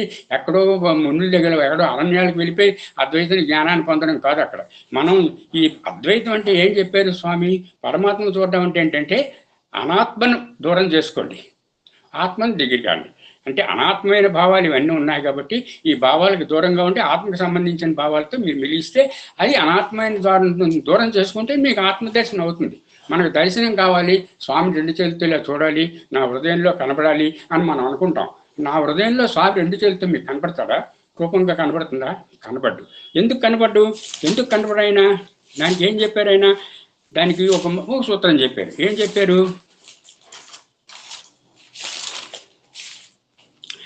సత్యమే నా ఆచారం, ధర్మమే నా ప్రచారం, శాంతియే నా స్వభావం, ప్రేమయే నా స్వరూపం. నువ్వు సత్యవంతుడివై నీ హృదయంలో సత్యం ఉంటే నీకు స్వామి అక్కడ ఉన్నారు, సత్య రూపంలో ఉన్నారు. అలాగే ధర్మమే నీ ప్రచారం, నువ్వు ధర్మంగా ప్రవర్తిస్తే ధర్మం రూపంలో నీ స్వామి ఉన్నారు నీలో. శాంతంగా ఉంటే శాంతం రూపంలో నీ స్వామి హృదయంలో ఉన్నారు. ప్రేమగా ఉంటే ప్రేమ రూపంలో నీ స్వామి ఉన్నారు. అందుకే ప్రేమ రూపంలో మన అందరిలో స్వామిని చూస్తున్నాం కాబట్టి మనకు ప్రేమ స్వరూపులారా, దివ్యాత్మ స్వరూపులారా అని సంబోధిస్తున్నారు. మన రూపంలో మన హృదయంలో స్వామి ఎలాగున్నారో స్వామి హృదయంలో మనం ఉన్నాం. స్వామి ప్రేమ మన పరమాత్మను ఎందుకు అందుకుంటున్నాం? అందుకోలేకపోతున్నామన్నా? ఇప్పుడు నాకే ఒక చిన్న ఉదాహరణ జరిగింది. ఏం లేదు, 5 నిమిషాల్లో చెప్పిస్తాను. గురువుగారు హైదరాబాద్ వచ్చారు. గురువుగారు హైదరాబాద్ వచ్చినప్పుడు ఒక మెసేజ్ పెట్టారు, నేను హైదరాబాద్ వస్తున్నాను, నేను అక్కడ ఉన్న భక్తులు ఎవరికైనా ఈ స్వామి ప్రసాదంగా వస్తే నేను విభూతి ఇస్తాను, ఎవరైనా అందుబాటులో ఉంటే వచ్చి తీసుకోండి, నేను మా అమ్మాయి గారి ఇంటికి వచ్చాను, ఉప్పల్లో ఉన్నా అని చెప్పారు. సరే, అది అందరికీ వచ్చింది ఆ మెసేజ్. మేము తెలుసుకున్నాం మెసేజ్ పెట్టాలంటే. నేను భారతి కూడా అనుకున్నాం, సరే ఎలా వెళ్దాం, స్వామికి ఏం చేస్తాం, వెళ్దామంటే తను వెళ్ళలేని పరిస్థితి, ఎలా వెళ్తాం నా సందేహిస్తున్నాం. సరే ఆలోచిస్తున్నాం. తొలినాడు రాత్రి మెసేజ్ వచ్చింది, తొలినాడు సాయంకాలం మెసేజ్ చదివాను. నేనేం చేశానంటే, సరే గురుగారు ఎలాగైనా వెళ్ళడం తప్పదు, ఎలా వెళ్దాం కనుక్కుందాం అనుకున్నాను. అనుకుని గురుగారికి ఏదో షాళ్ళు కట్టుకొని పళ్ళు కట్టుకొని రాత్రికి జాతి పెట్టుకుని ఉంచుకున్న తర్వాత మరుసటి రోజు ఎలా వెళ్ళాలి, అది ఎలా వెళ్ళాలి. గురుగారు ఏంటన్నారు, మీరు ఎక్కడున్నారో చెప్పండి, నేనే వచ్చి కారుతో చూసుకుని వెళ్ళిపోతాను. నేను ఇదేమిటిది గురుగారు అమ్మనేది ఏంటి అంత ఇప్పుడు సడన్గా ఇక్కడ రావడం ఏంటి అని మేము కొంచెం ఆలోచించి, లేదు మనమే వెళ్దాంలే అని. ఆ రోజు మరుసటి రోజు ఉదయం మధ్యాహ్నం డేట్లు జ్ఞాపకం లేవు, మరోజు మధ్యాహ్నం 1 గంట 11 గంటలు 12 గంటలు అయినప్పుడు నాకు అనిపించింది, ఇవాళ సాయంకాలం మా అమ్మాయి ఇంట్లో సాయంకాలం 5 గంటల వరకు ఉంటాను అని అన్నారు. 5 గంటల వరకు ఉంటే నేను 5 గంటల లోపు వెళ్ళగలనా? అసలు ఏంటి గురువుగారు ఏంటి ఉంటాను? ఎందుకో నాకు అంత లంచ్ వంట వరకు అన్నీ అయిపోయి ఇంట్లోని గురువుగారికి ఫోన్ చేద్దామన్నాను. నేను లెటర్స్ టైప్ చేస్తుంటుంటే మెసేజ్ టైప్ చేద్దామని పెడుతుంటే దీనికి గురువుగారు ఫోన్ చేశారు. ఫోన్ చేస్తే నాగేశ్వరరావు గారు అన్నాడు. సారాం గురుగారు నేను మాట్లాడుతున్నాను. ఏం జరిగింది ఏంటంటే ఏం లేదు గురుగారు, మీరు ఎక్కడ ఉన్నారో ఏంటో, సాయంకాలం వద్దాం అనుకుంటున్నాను, చెప్పి మీకు దర్శనం చేసుకుందాం అనుకుంటున్నాను, భారతీయ ప్రసాద్ తీసుకుందాం అనుకుంటున్నాను అని చెప్పాను. చెబితే నేను ఇప్పుడు సాయంకాలం ఉన్నాను, మీరు రాలేరు, నేను 5-6 గంటల వరకు ఉంటాను, నాకు గోల్డ్ ప్రోగ్రామ్లు ఉన్నాయి, అక్కడ నేను ఉండలేకపోతే మళ్ళీ మీరు ఇబ్బంది పడతారు, మీరు ఎందుకు వస్తారు, మీరు ఇప్పుడు ఎక్కడ ఉన్నారు అని నన్ను అడిగారు. అంటే నేను మీరుపేటలో ఉన్నాను గురుగారు అన్నాను. మీరుపేటలో ఉంటే మీరుపేటలోనే ఉన్నారా? అయితే దగ్గరే, నేను అసలు అల్మాజీలో ఉన్నాను, పెళ్ళిళ్ళలో ఉన్నాను, మీరు వచ్చేయను. అప్పుడు ఎంత 12 అయ్యింది. అరే అది ఫోన్లే ఇంకెందుకు సాయంకాలం మరి ఇంకెలాగే. అప్పుడు ఇంత చెప్పి నేను గబగబా కవర్లో పెట్టుకున్నాను, ఈ పొడులు పెట్టుకున్నాను, వెళ్ళిపోయి ఇమీడియట్గా నేను డ్రెస్ వేసుకొని బయట డ్రెస్ వేసుకొని నేను ఎలా అల్మాజీ గుడికి ఎలా వెళ్ళాలి, ఈ దారి ఎలాగా, మ్యాప్ ఎలాగా, ఆటో ఓడి పట్టుకోవాలి అని ఇలా తలుపు తీసి నేను ఆ 2 ఐటమ్స్ పట్టుకొని నా గేట్ తీసుకొని వచ్చున్నాను. డైరెక్ట్గా ఒక అబ్బాయి వచ్చాడు. ఇంక నేను గేట్ తీశాను, నేను వెళ్ళొస్తాను భారత్, నేను వెళ్ళి వచ్చేస్తాను, నేను వచ్చిన చేత లంచ్ తీసుకుందాం నేను చెప్పేసి నేను బయటకు వస్తే అంకుల్ ఎక్కడికి వెళ్తున్నారు అని అడిగాను. నాకు ఏం లేదు, ఎక్కడికి లేదమ్మా, నేను ఒక ఆటో వరకు వెళ్ళాలి, రోడ్డుకి వెళ్ళాలి, రోడ్డు దగ్గర నన్ను దింపిస్తే అల్మాజ్గూడ ఎక్కడో, అక్కడి నుంచి అక్కడ అల్మాజ్గూడ వెళ్తాను. అల్మాజ్గూడ ఏంటి, నాకు తెలిసి నేను తీసుకెళ్తాను. అరే ఇదేంట్రా బాబు, నిజం తీసుకెళ్ళాను, నాకు జస్ట్ ఇలా ఇల్లు గడప దాటానండి, అతను వచ్చాడు. అల్మాజ్గూడ తీసుకెళ్తాను. సరే పోనీలే, ఇంక తీసుకెళ్తా అంటే వరం లేక సరే ఎక్కాం. దారిలో అన్నాను, ఒక ప్లేట్ కొన్నాం అన్నాను. అలాగే లేండి సార్, అలాగే అనుకులే అన్నాడు. అది దిగిన తర్వాత ఒక దగ్గర పెద్ద షాప్ ఉంటే అక్కడ తీసుకెళ్ళాడు, ప్లేట్ కొన్నాను, గురువుగారి దగ్గరికి వెళ్ళిపోయాను. అల్మాజ్గూడ 10 నిమిషాల్లో తీసుకెళ్ళాడు, అనుకున్న 10 నిమిషాల్లో గురువుగారి దగ్గరికి చేరిపోయాను నేను. గురుగారు చేయిపోయేసరికి గురుగారు నా బయటకు వచ్చారు, చూశారు. నేను బండి మీద దిగాను, 2 వీలర్ మీద దిగి వెళ్ళి గురుగారు నమస్కారం చేసుకున్నాను. అక్కడ నన్ను చూశారు, గురుగారు అన్నారు, వచ్చాను ఆయన అన్నారు, అదన్నారు ఇదన్నారు, ఎంతో సంతోషించారు, పెద్దవాళ్ళని పరిచయం చేశారు. నేనేంటి 5-10 నిమిషాల్లో ఇక్కడ రావడం ఏంటి, అప్పుడు పెళ్లిలో నాకు అక్కడ పరిచయం చేశారు అందరికీ. అక్కడికి వెళ్తే నేను ఆ పెళ్లిలో ఏదో వైభవం పెట్టి దగ్గరుండి భోజనం పెట్టించారు, ఏదో నేను గురుగారు నమస్కారం పెట్టుకున్నాను, వచ్చేసాను. దీనికి అంతటికి ఎవరి కారణం అండి? ఎవరి కారణం? స్వామి కారా? నాకు అక్కడ ఎవరు కనబడకపోతే నేను వెళ్ళగలనా? అంత వేగంగా వెళ్ళగలనా? మళ్ళీ రాగలనా? మళ్ళీ తీసుకురాగలనా? ఎంత కష్టపడాలి నేను? అటువంటి ఏంటంటే మనలో స్వామి ఉన్నారు, మన మాటలు విన్నారు, మన ఇంట్లో మాట్లాడుకున్నది విన్నారు, మనం ఎలా వెళ్దామని ఆలోచన విధానం విన్నారు. నువ్వు ఆలోచించుకో, నేను చూసుకుంటాను మిగతా విషయాలు అని చెప్పినట్టు కాదు అక్కడ. ఇది అద్వైతం. ద్వైతంలోనే నువ్వు చేసిన ప్రతి మాటకి, అద్వైతంలో మన అనుభూతికి కనెక్టివిటీ ఉంది. మనందరికీ ఇలాంటి అనుభవాలు ఎంతోమందికి, మనం ఏదో నేను మర్చిపోవట్టు చెప్పాను కానీ ఎన్నో జీవితంలో జరిగిన వాళ్ళు అందరికీ ఉన్నారు. ఇవన్నీ చేస్తున్నది ఎవరు? మనం జరుగుతూ అనుభవిస్తుంది ఎవరు? అద్వైతంలోనే మనం అనుభవిస్తున్నాం, ద్వైతంలోనే చేస్తున్నాం పూజలు పునస్కారాలు. భగవత్ సంకల్పంతో భగవంతుడితో కనెక్టివిటీ ఉంచుకొని ద్వైతంలో మనం ఉంటున్నాం, అద్వైతంలో అనుభవం పొందుతున్నాం. అంటే స్వామి మనం చెబుతున్నాం, స్వామి మన మాటలు వింటున్నారు. కొన్ని సందర్భాల్లో కొన్ని దీంట్లో మనం విన్నాం. ఒకసారి వంటింట్లో భార్యాభర్తలు ఇద్దరు ఏవో మాట్లాడుకుంటుంటే, చాలా మాట్లాడుకుంటుంటే కొంచెం బాగా పరుషంగా మాట్లాడుకుంటుంటారు, కొంతమంది చెప్పాకలు ఏమో మాట్లాడుకున్నారు. వాళ్ళిద్దరు ఇంటర్వ్యూకి వెళ్ళారు.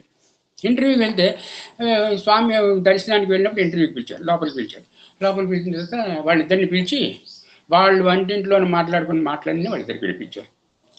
ఏంటి స్వామి ఇది, మాకు ఆశ్చర్యం ఉంది, ఏమిటి ఇలా వినిపించారండి మాకన్నా, ఏమి అని అన్నారట. అంటే అది కాదు స్వామి, ఏమిటి స్వామి అని అన్నారట. అంటే స్వామి, నీ పోపులు పెట్టి వెనకాల నా ఫోటో పెట్టావా అని అడిగారు. అన్నాడు. అవును స్వామి. అంటే ఏంటి, మనం ఎక్కడ ఇంట్లో ఏం పెట్టుకున్నా, మనం మాట్లాడుతున్న మాటలు వింటున్నారు, మన హృదయాల్లో స్వామి ఎలాగున్నారో, మనల్ని ప్రేమించే స్వామి మన హృదయంలో ఉన్నాడు, మనం పూజించే స్వామి ఆయన హృదయంలో మనం ఉండడానికి మనం ప్రయత్నించాలి. ఆధ్యాత్మికంలో ద్వైతం అద్వైతం సమపాలనని మన ప్రతి స్వాయి భక్తులు కూడా అనుభవిస్తున్నాడు. మనం ఈ గురువుగారి కటాక్షం ఇది. ఎన్నో విషయాలు మనం తెలుసుకోగలుగుతున్నాం, ఎన్నో విషయాలు మనం పొందుతున్నాం ఇందులోకి మనం చేరడమే మహా అదృష్టం. అహన సత్యబోధకులు మనం ఒక నిమిషం కూడా వేస్ట్ చేయకుండా జీవితంలో ఒక 11 సెకండ్లు 11 నిమిషాల్లోనే మీకు భగవంతుడు కనబడతాడని చెప్తుంటుంటే స్వామి 2.5 గంటలు మనకు కూర్చోబెడుతున్నారు, మంచి మంచి విషయాలు చెప్పి అద్భుతమైన విషయాలు చెప్తున్నారు, మహనీయుని తెప్పిస్తున్నారు, సత్సంగాలు ఇప్పిస్తున్నారు. వాళ్ళ తలగా మనకు తెలియని విషయాలు ఎన్నో మనం చదువుకుంటాం, మన జీవితం చాలా చదువు తెలుసుకుంది. పూజలు పునస్కారాలు అన్ని ఏం చేస్తున్నారు. మన మామూలుగా మనం ఫిజికల్గా చేస్తేనండి మనం ఇంత నిర్మలంగా ఇంత నిశ్చలంగా చేయలేం. ఫిజికల్ చేసి రుద్రాభిషేకం చేద్దాం అనుకున్నాం అనుకోండి, అన్నీ సమకూర్చుకుంటాం, అందులో తేనె మరిచిపోతాం, ఈశ్వరుడి దగ్గర కూర్చుంటాం, తేనె మరిచిపోయాను, తేనె మీదే దృష్టి ఉంటుంది, మరిచిపోయిన తేనె మీద దృష్టి ఉంటుంది, కానీ తెచ్చిన సామాన్లు అని పోస్తున్నాడు దాని మీద ఉండదు. ఎక్కడైతే క్రియ ఎక్కువ ఉంటుందో, ఎక్కడైతే కర్మ ఎక్కడ ఉంటుందో అక్కడ నిశ్చల తక్కువ ఉంటుంది. అందువల్ల ఇక్కడ ఏమీ లేదు, మనకి కూర్చోబెడతారు, చెప్తారు, వింటాము, మనం ఆలోగా అన్ని వింటాము, అది ఆచరణలో పెట్టుకుంటాం. మన ఆచరణలో మనం తెలిసిపెట్టినా తెలియకపోయినా మన దాని ఫలితాన్ని భగవంతుడు ఇస్తాడు. ఎందుకంటే తను చెప్పింది, నువ్వు పాపాలు చేస్తుంటుంటావు, పాపాలు నిర్మూలన నువ్వు పశ్చాత్తాపడితే నీ పాపాలన్నీ పోతాయని చెప్తున్నారు, ఎక్కడెక్కడ తుడిచిపోతాయంటున్నారు. అన్నిటికీ సూక్ష్మమైన మార్గాలు స్వామి చెప్తున్నారు. స్వామి చెప్పిన విధంగా ఆధ్యాత్మికత ఎవ్వరూ చెప్పలేరు, ఇది ఇంపాసిబుల్, అంత అద్భుతంగా చెప్తున్నారు స్వామి. అటువంటి స్వామికి మనం ఈరోజు ఆయన తాలూకా మనం భక్తులుగా చేరడం, భక్తులు అనిపించుకోవడం అనుకుంటే పనిముట్లుగా చేరడం మన చాలా పూర్వజన్మ సుకృతం. స్వామి ఏంటంటారు, దగ్గరున్న వాళ్ళు నన్ను చూస్తారు, దూరం ఉన్న వాళ్ళని నేను చూస్తానన్నారు. దగ్గర వాళ్ళు నన్ను చూస్తారంటే సాయి కులవంతాలు స్వామికి వెళ్ళిన తర్వాత నా కులవంతాలు సేవలు ఇవ్వండి, నాకు ఆ సేవ ఇవ్వండి, ఈ సేవ ఇవ్వండి, దగ్గర అక్కడే చూస్తాం, జనం మధ్యన ఉంటామని చాలామంది కోరికలు అడుగుతుంటుంటారు. నువ్వు సేవ నువ్వు కోరుకోకూడదు, ఏ సేవ నీకు ఇస్తే ఆ సేవ నువ్వు చేయాలి. నువ్వు కోరుకుంటే ఇచ్చే సేవ కాదు, నువ్వు వాళ్ళు ఇచ్చేదే సేవ, నువ్వు కోరుకుంటే సేవ కాదు. నేను అక్కడ ఉండలేను అంటే కంఫర్ట్గా కులవంతుల హాల్లో ఉంటూ నువ్వు చేస్తావా సేవ? ఎక్కడో కల్పవృక్షం దగ్గర ఉండి చేయవా? మహాసమాధి దగ్గర ఉండి చేయవా? ఎక్కడో అందరూ నివసిస్తున్న ఇక్కడ బిల్డింగ్స్ దగ్గర ఉంటే నువ్వు చేయవా? అక్కడేం తోచదు, ఒంటరిగా కూర్చోవాలి, ఏమీ తోచదు, ఎలా కూర్చుంటారు. వైభవాలన్నీ ప్రశాంతి నీళ్ళు అయిపోతుంటాయి. ప్రశాంతి నీళ్ళలో ఇక్కడ సాయి కులవంతాల్లో ఎన్నో డ్యాన్సులు ప్రోగ్రాంలు అన్నీ అయిపోతాయి. ఈ సేవకు వెళ్ళిన వాళ్ళు ఒక డ్యాన్స్ చూడరు, ఒక ప్రోగ్రామ్ చూడరు, ఏమీ చూడరు. అయితే వెళ్తారు. ఎందుకు వెళ్తారంటే స్వామి ఒక మాట చెప్పారు, నువ్వు నా సేవలోకి వచ్చిన తక్షణమే నీ ఇంటి రక్షణలో నేను ఉంటానని. అది మనకు వస్తుందా? అంత భాగ్యం మనకి ఇస్తుందా? మనకి ఏం జరగదు. నీవు వచ్చిన తక్షణమే మీ ఇంటి రక్షణలో నేను ఉంటానంటారు. మీ ఇంటి రక్షణలో నేను ఉంటానని అంత భరోసా ఇచ్చినప్పుడు వాడు అదృష్టవంతుడా, మన అదృష్టవంతుడా? దగ్గర చూస్తున్న వాడు అదృష్టవంతుడా, దూరంగా కూర్చున్న వాడు అదృష్టమా? దూరంగా కూర్చున్న వాడి తాలూకా యోగక్షేమాలన్నీ స్వామి స్వయంగా చూస్తున్నారు. నీ దగ్గరగా కూర్చుంటే నువ్వు స్వామిని చూస్తున్నావు. స్వామిని చూసిన వాళ్ళకంటే వాళ్ళు స్వామి చూసిన వాళ్ళే గొప్పవాళ్ళు. అలాగా మనకి ఇందులో ఆధ్యాత్మికంలో తెలుసుకుందుకు చాలా అద్భుతమైన విషయాలు ఎన్నో మనం నేర్చుకుంటున్నాం. ఏదో అని మనం వినియోగించుకోవాలి. అందువల్ల ఎందుకంటే దగ్గర ఉన్నా దూరంగా ఉన్నా 46 పాయింట్లు ఉన్నాయి ప్రశాంతి నిలయంలో. ఒకటి తీసుకొని మర్రి చెట్టు దగ్గర పడేస్తాడు, ఒకటి తీసుకెళ్ళి విమానాశ్రయంలో పడేస్తారు, ఒకరిని తీసుకెళ్ళి రైల్వే స్టేషన్లో పడేస్తారు, ఒకరిని తీసుకెళ్ళి హాస్పిటల్లో వేస్తారు, ఒకటి తీసుకెళ్ళి ఎక్కువ మారుమూలు వేస్తారు. ఈ స్వామికి వాళ్ళకి కనెక్టివిటీ ఉండదు, కానీ ఎవరు సేవ మానరు. అందరూ భక్తి శ్రద్ధలతో వెళ్తారు, సేవ చేస్తారు. భక్తులు అంటే మనకంటే పూర్వం భక్తులు ఎందుకు గొప్పవాళ్ళు అంటే వాళ్ళు భక్త పరాయణులు. ఇప్పుడు అందరూ భక్త పరాయణులు ఎలా చెప్పారు ఇందాక. పరాయణులు అంటే ఏంటంటే స్వామి తప్ప వారికి ఇంకోటి లేదు. ఇప్పుడు కుప్పం విజయం గారు ఉన్నాడు, ఆవిడ మనం చెప్పింది, ఆవిడ పాట రాసి ఈ విధంగా ప్రార్థన చేయని చెప్పారు. ఈ విధంగా పాట పాడుతున్నాడు. అందరి మీద స్వామి వాళ్ళతో అలుగుతారు, స్వామి వాళ్ళతో ఇది పడతారు. కస్తూరి గారి మీద 15 రోజులు దూరం చేశారు. విజయమ్మ గారి కుటుంబాన్ని ఎన్నో రోజులు దూరం చేశారు. వాళ్ళందరికీ పునర్జన్మ ప్రసాదించిన స్వామి అలాంటి వాళ్ళు దూరం చేసేసి ఉన్నారంటే ఏంటంటే వాళ్ళని బాగు చేయడానికి, వాళ్ళలో ఉన్న అహంకారాలు తగ్గించడానికి, వాళ్ళలో ఉన్న ద్వేషాలు తగ్గించడానికి, వాళ్ళలో ఉన్న తలక అసూయ ద్వేషాలు, వాళ్ళ తలకు ఉన్న చెడ్డ గుణాలన్నీ తగ్గించి భగవన్ముఖుల్ని చేసి వాళ్ళ మోక్షం ప్రసాదించడానికి స్వామి పడిన శ్రమలు అవన్నీ. లేకపోతే స్వామికి మనకి సంబంధం ఏంటండి? మనం ఈరోజు ఇప్పుడు నేనేమన్నా ఆఫ్టర్ ఆల్ నేను నేను అంత ఆటోలో నానా తంటాలు పడి వెళ్ళి వెతుక్కొని వెళ్ళి పిలిచలే అక్కడ భోజనాలే అయిపోతే వెళ్ళిపోతాడు, నేను వెనక్కి వచ్చేస్తాను. స్వామి సహాయం చేయకపోతే, స్వామి చెప్పకపోతే, ఇట్లాంటివి ఏదో మచ్చుకు చెప్పాను. కానీ వందలు ప్రతి భక్తులకు ఉన్నాయి. ఈ మధ్యకాలంలో స్వామి సరస్వతి గారు చెప్పారు, నాకు 4 నిమిషాలు నాకు మన తప్పిపోయింది, నేను లేననే భావన నాకు కలిగిపోయింది, నేను అయిపోయాననే భావన నాకు కలిగిపోయింది అన్నాడు. మళ్ళీ 4 నిమిషాల తర్వాత ఆవిడ తెలుసుకొని ఈ విషయం చెప్పే స్థితి ఆయనకు వచ్చింది. ఇవన్నీ పెద్ద పెద్ద అనుభూతులు, చెప్పుకుంటే గొప్ప గొప్ప అనుభూతులు మనం అనుభవిస్తున్నాం.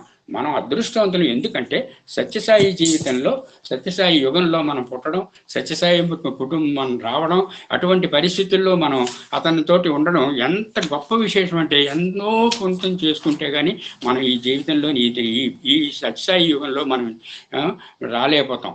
ఎందుకంటే అద్వైతం అంటే ఇదే అద్వైతం, ఎక్కడికో వెళ్ళిపోక్కర్లేదు. అద్వైత దర్శనమే జ్ఞానులు. జ్ఞానం ఏంటంటే, అజ్ఞానం అంటే ఏంటి? అజ్ఞానం పోతే మళ్ళీ, అజ్ఞానం ఒకసారి పోతే మళ్ళీ రాదు. మనం జ్ఞానం వస్తే మళ్ళీ పోదు. జ్ఞానం వచ్చింటే జ్ఞానం ఎక్కడికి పోదు. జ్ఞానం వృద్ధులు అవుతారు.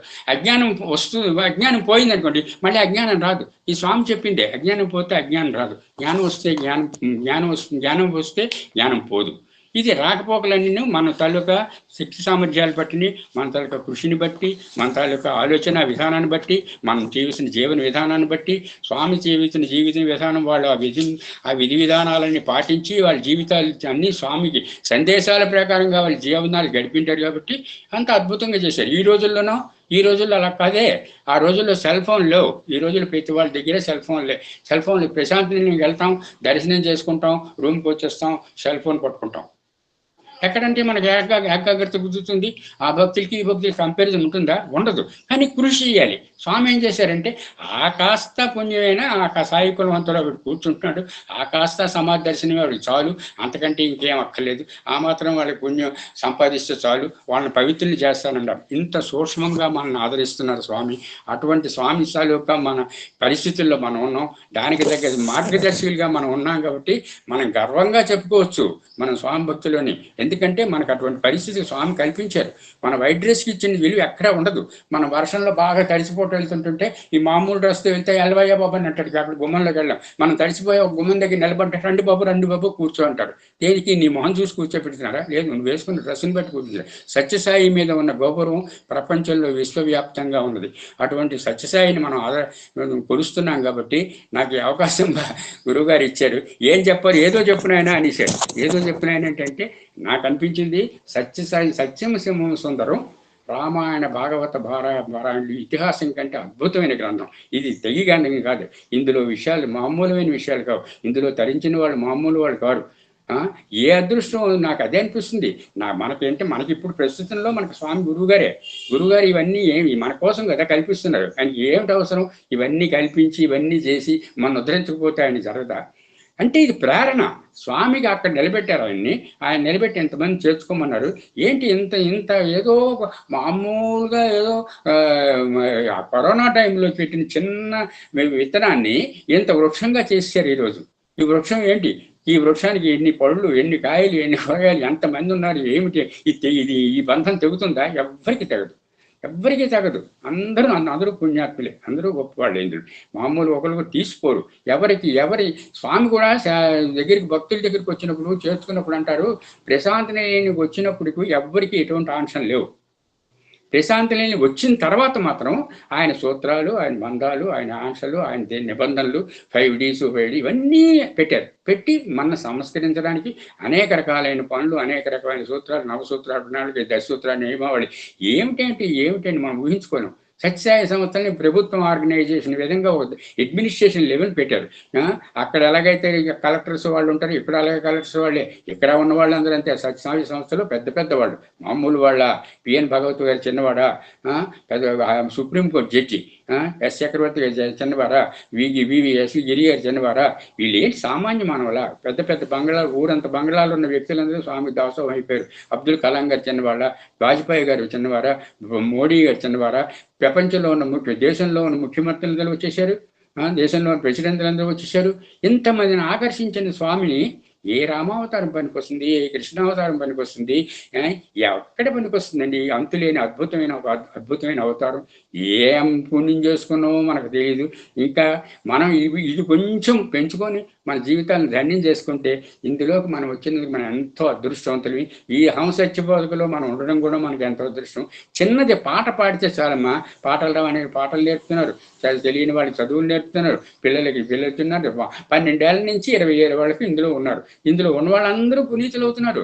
ఎవరికి పాట రాదంటే ఇంకో దగ్గరికి వెళ్ళి పాట పాడిస్తారంటే పాట పాడాలి. పాట పాడితే ఆమెకు ఆనందం, ఆ ఆనందాన్ని అవనిస్తే గురువు గారికి ఆనందం అంతే.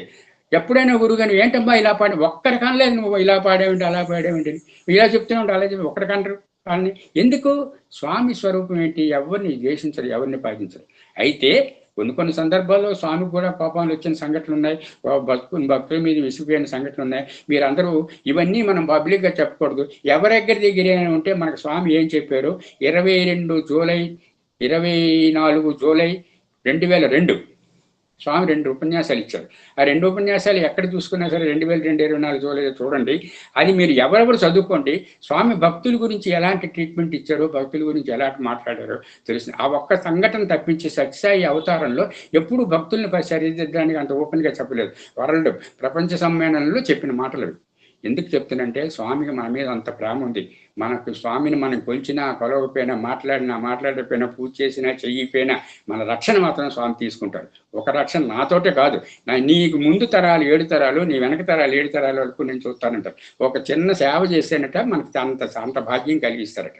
అందుకే మనం ఎంతైనా చెప్పాలంటే మన సత్యసాయి సంస్థలు అందరూ బాగా సేవలు చేస్తున్నారు, అందరూ పునీతులు అవుతున్నారు. నువ్వు ఏం చేసినా ఒకరో ఉంటే వాళ్ళని మనం ఆదర్శంగా తీసుకోక్కర్లేదు.